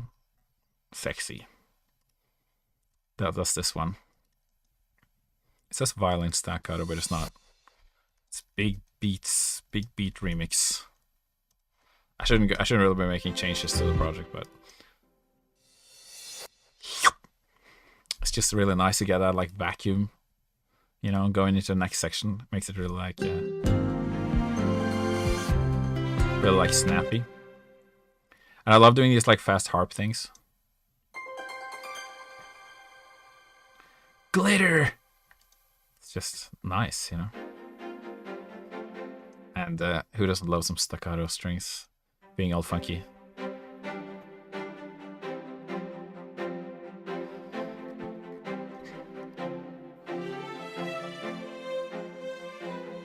Cello, viole, violan, violin, violan, viole. We're having fun with the naming, apparently. Sometimes I break the rules and I write staccato strings and then I write a string section over them. I try to stay within something that would be naturally played in an orchestra, but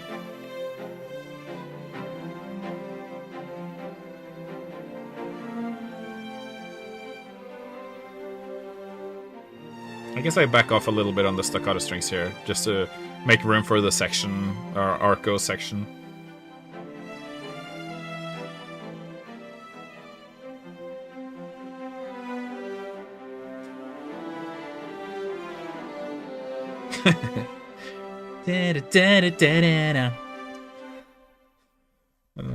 It's so awesome. I should be writing this music literally all day, every day. I don't know what I'm doing with this fantasy music. Should stop. No, just kidding. I can't. I gotta do that as well, but I want to do this too. I want to do it all. I mean, I'm working on other stuff sometimes on the side, I guess. So hopefully I'll be able to. These are some nice little funky things. This is actually a really cool sound I kind of made in Signal which is like a wait, how do I get to the, oh yeah, signal pulse engine, and you can like edit the pattern here. So I've got, use it a ton. Yeah, signal is nice. So you can, the thing,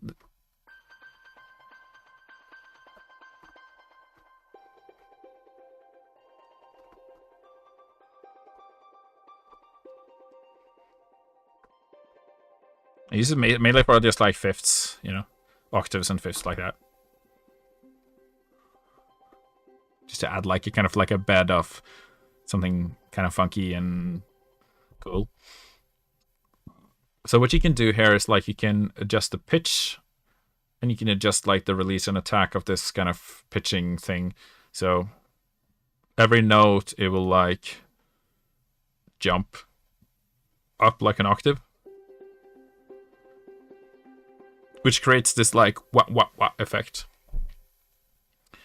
which is fun. It makes it sound fun, and we have fun here.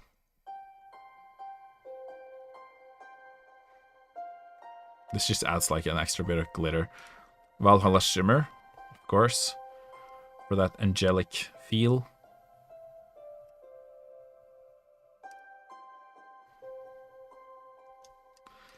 This must be... Woo! Ah! It's divine. I'm in Stardew Valley again. I feel like they used this the Vorley a lot on Stardew Valley, or like an electric piano anyway.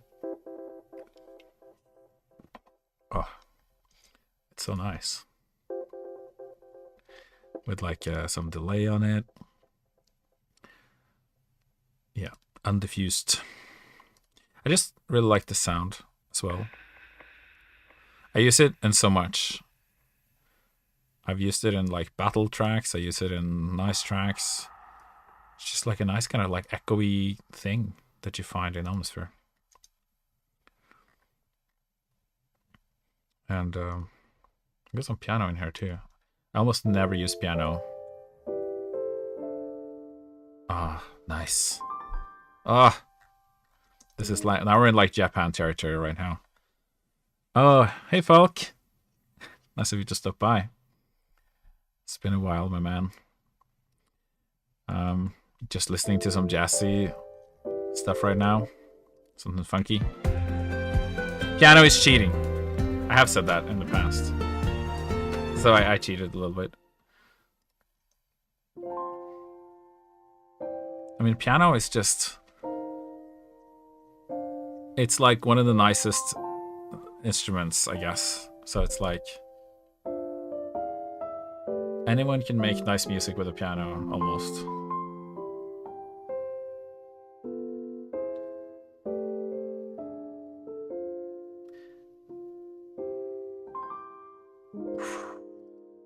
That is directly taken from Final Fantasy, by the way. This it's taken from Final Fantasy X2. I actually told myself that I hated the Final Fantasy X2 soundtrack, but I've like been really inspired by it. These melodies are so reminiscent of T-Square. Yeah, I'm super inspired by Japan and the music there, and Cassiopeia. I've listened so much to Cassiopeia, and they're like very adjacent to T-Square. So, and then obviously like all the anime music and all that stuff, you know.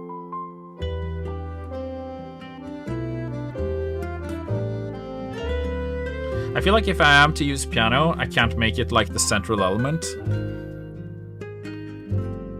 For some reason, like it's difficult for me to justify using piano as like the focus. I do it very, very rarely, but I think a part of me is like, well, you should find something more interesting, or you should find, you know, something that hasn't been done as much.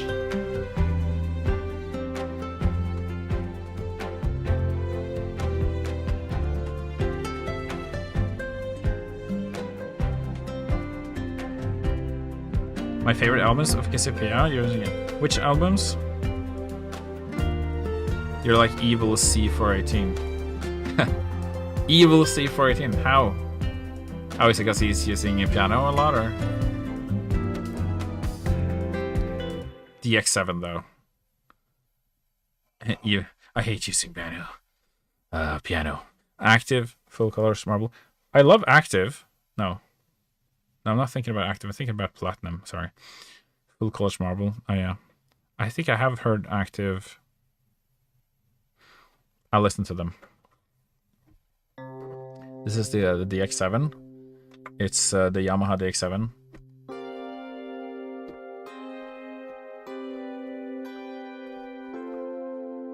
It's like every 90s music was made with this. I just turned off the mastering, so I'm gonna turn the volume up a little bit here.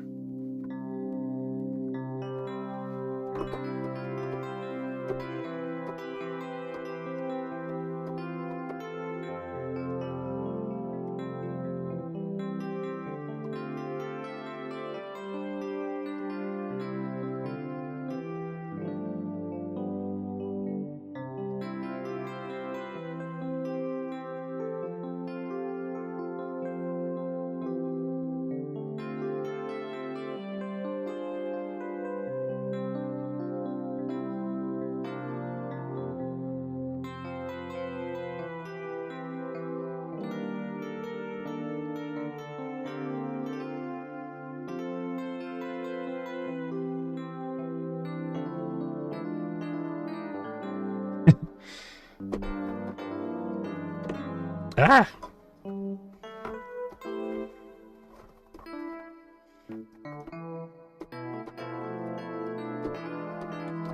That's Aladdin, though. Come on, that's Aladdin.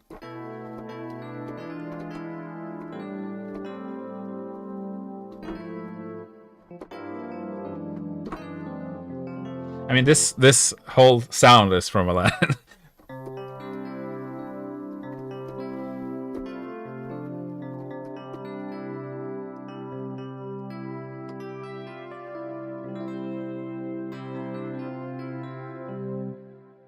Can't hear anything other than Mario Water level from this sound. Yes. Oh, holy shit. It's actually the same sound. What's the water level sound like again?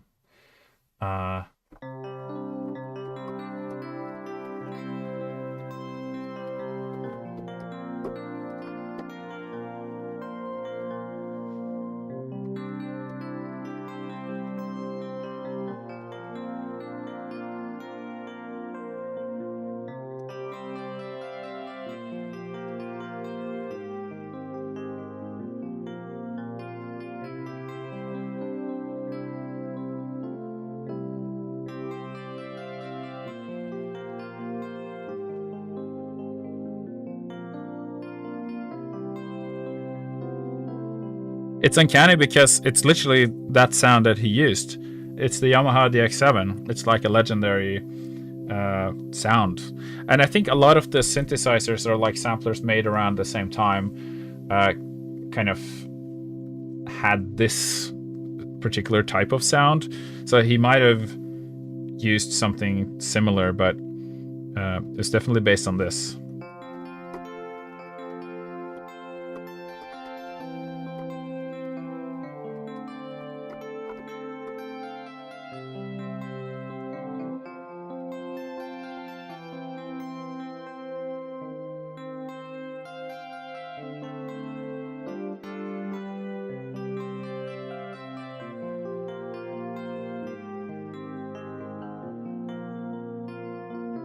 I just love that he comes in with like a drum and bass beat, like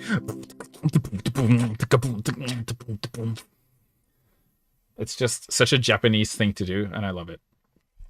I think it's why I love Japan so much as well. It's like this, their approach to music can be so like unfiltered, just like completely unbridled joy, and like it's so unrestrained. It's like, oh my god, like you actually did that? It's like, yeah. And I'm smiling about it. It's like I'm not even ashamed one bit. I'm like, this is awesome. And if you walk into any like supermarket or shop, they'll be playing this music, like the funky, like T Square, Cassiopeia, like funky jazz everywhere. I'm sure, I don't know if Japanese people themselves hate it, but when I make like a slap bass funky track or whatever, and I show it to my wife, she's like, wow, this is really cool.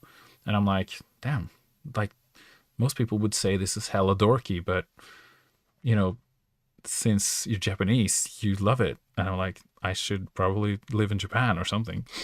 Because, you know, I would be like fully understood over there, you know? JD 800, but maybe that was iteration on the DX7. I wonder if I have that. I have like the whole Arturia collection. Okay, well, it doesn't look like I have that one. Is that a Roland thing? Oh, it's on Keyscape. I see. I see. Spectrasonic Keyscape. Included the Crystal Roads. Oh, yeah.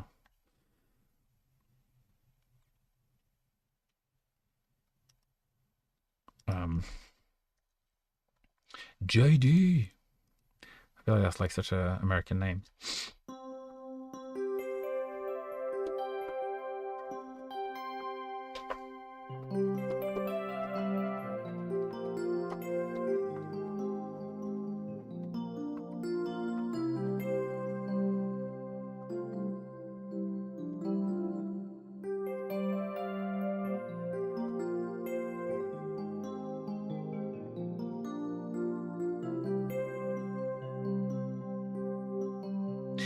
It's actually in the key of G.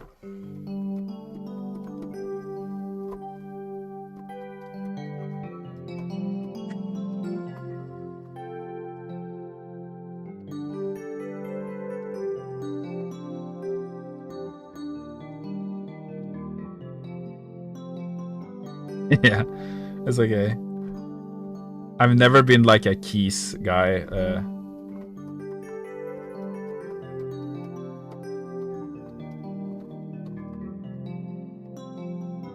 But it does make a difference. The key that you're in is important. There's some bit crusher on it too. You don't think that's just like the actual thing being not very high quality or something? I have cassette on mine.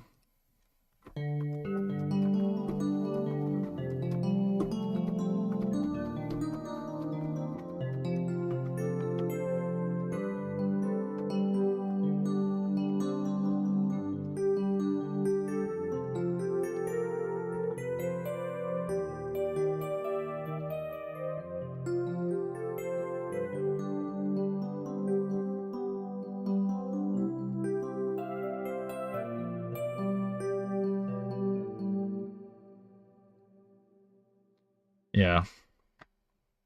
Bell attack. Like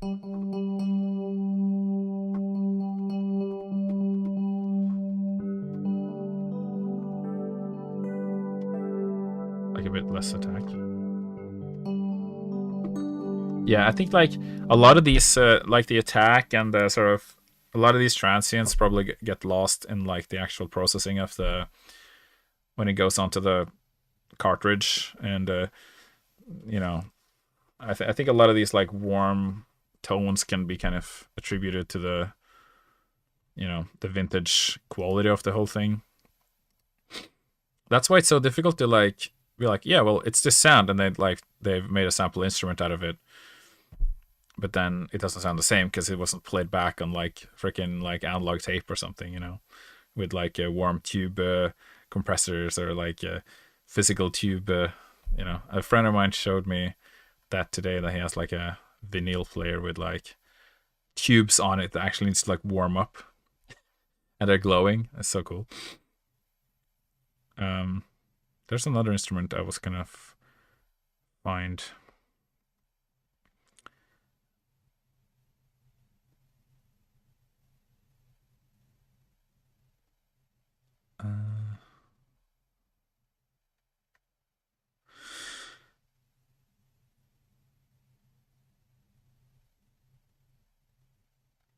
Maybe I need to actually go into the actual instrument.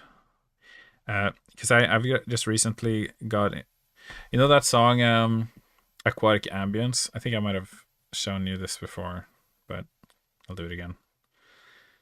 Because it's sterile and I like the taste. Let's take off these plugins for a second. Bank.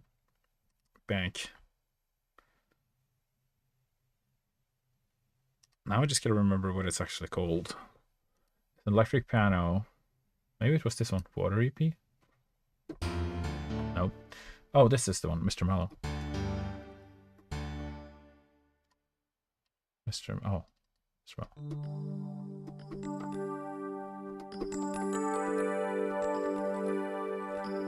Yeah, this is a similar sound.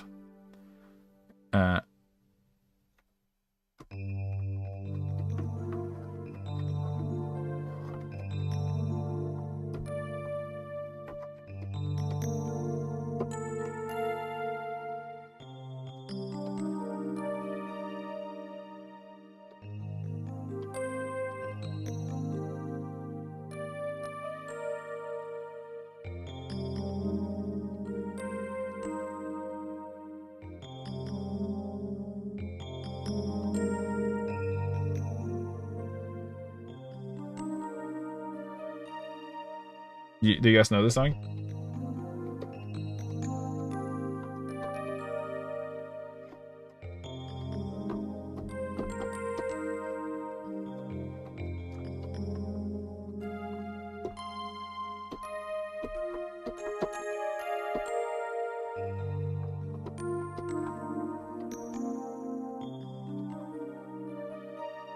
Yeah, I did like I did like a cover of it just for fun, but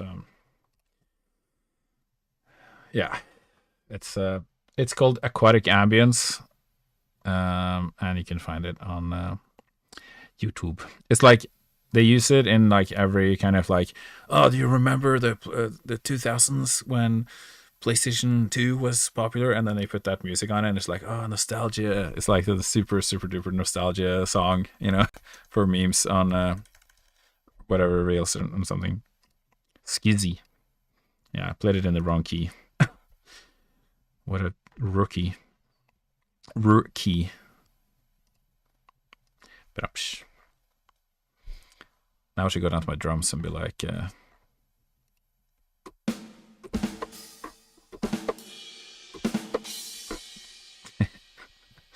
every time I say a joke in the stream, I can just load up the sound. It can't be a China, though. It can't really be a China symbol. Yeah, that's good. Very good. Right. This song is like painfully short.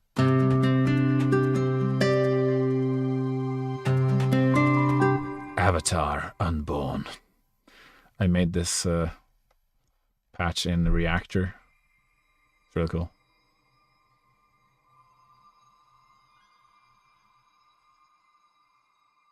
Can't really hear it very well.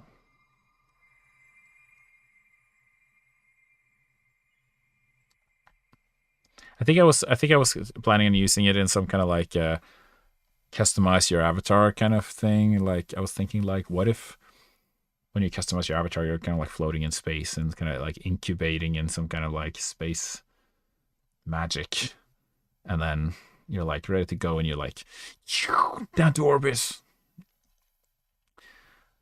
Didn't happen.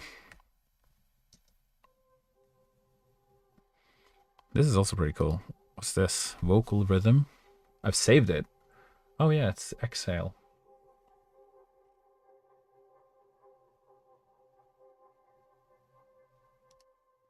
Exhale's pretty cool too. But yeah, this guitar is like this guitar is really good. This is Ilya Efimov's nylon string.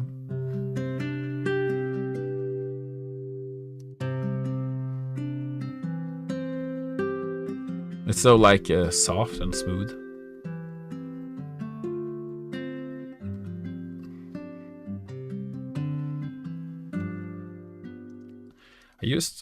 really used Tina Gu on this song.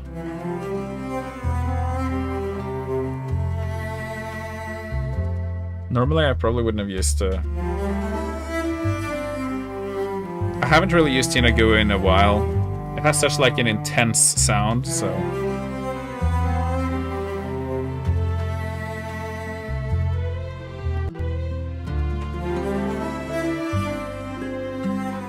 I think I thought for this song it would be best to have like a real player, obviously, but.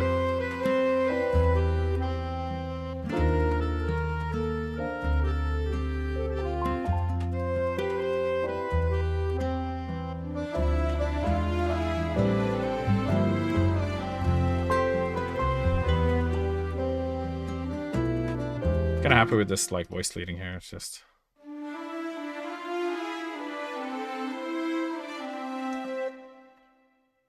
very nice. But yeah, this caress sound is really nice. It's kind of a weird sound how it came to be, because exactly, that's what I mean. The unapologetically happy Japanese music. I think that's what I like about it. It's just like, just don't hold back. Just be happy. Well, I guess not. I don't mean just be happy, but if you want to, you know, or something. If you ever watch like a Cassiopeia live, the melodies have no business making me cry. Are you talking about the Japanese melodies? Or are you crying right now? So this sound. Oh. Stop. Well, that's good.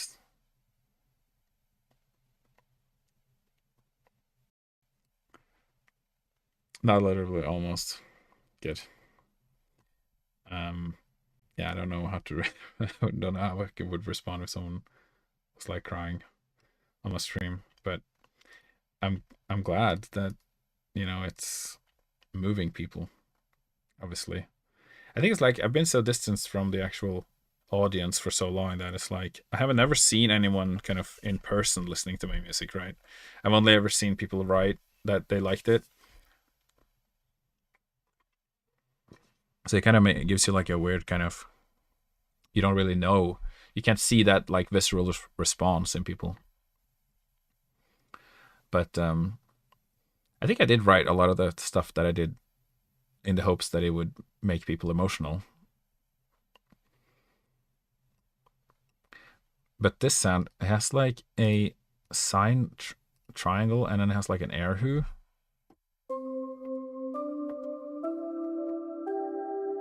It's such a, that's the whole point of music. Yeah. I guess you're right. Getting moved in some way, whether it's super happy or happy sad or happy crying tears of joy.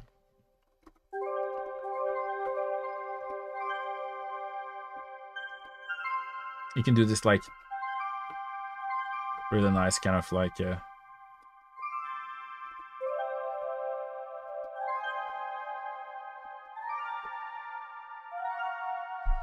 just a really nice sound, you know.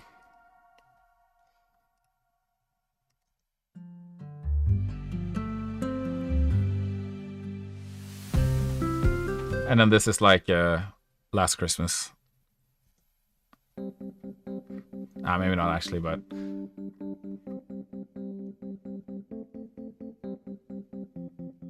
just doing that on the roads is like really effective.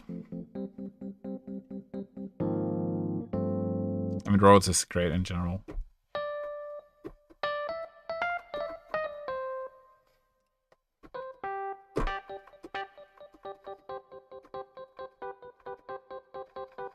I feel like that's like such like a, you know, commonly used kind of like pop music thing. Thanks for coming. I'm actually gonna quit now too. So not because you left, but because I was gonna quit at 9 and I'm gonna go play some Baldur's Gate with my wife, where I am playing a Dark Urge Githyanki monk warrior using reverberation and romancing Lae'zel, and we're gonna raise our little Githyanki egg, and she's a bard lock that is just super utility, able to overcome any challenge. And my wife is playing she's been playing a couple of different things. I've been like respecking for her. She's playing sorcerer right now, like a kind of like a fire sorcerer, I think.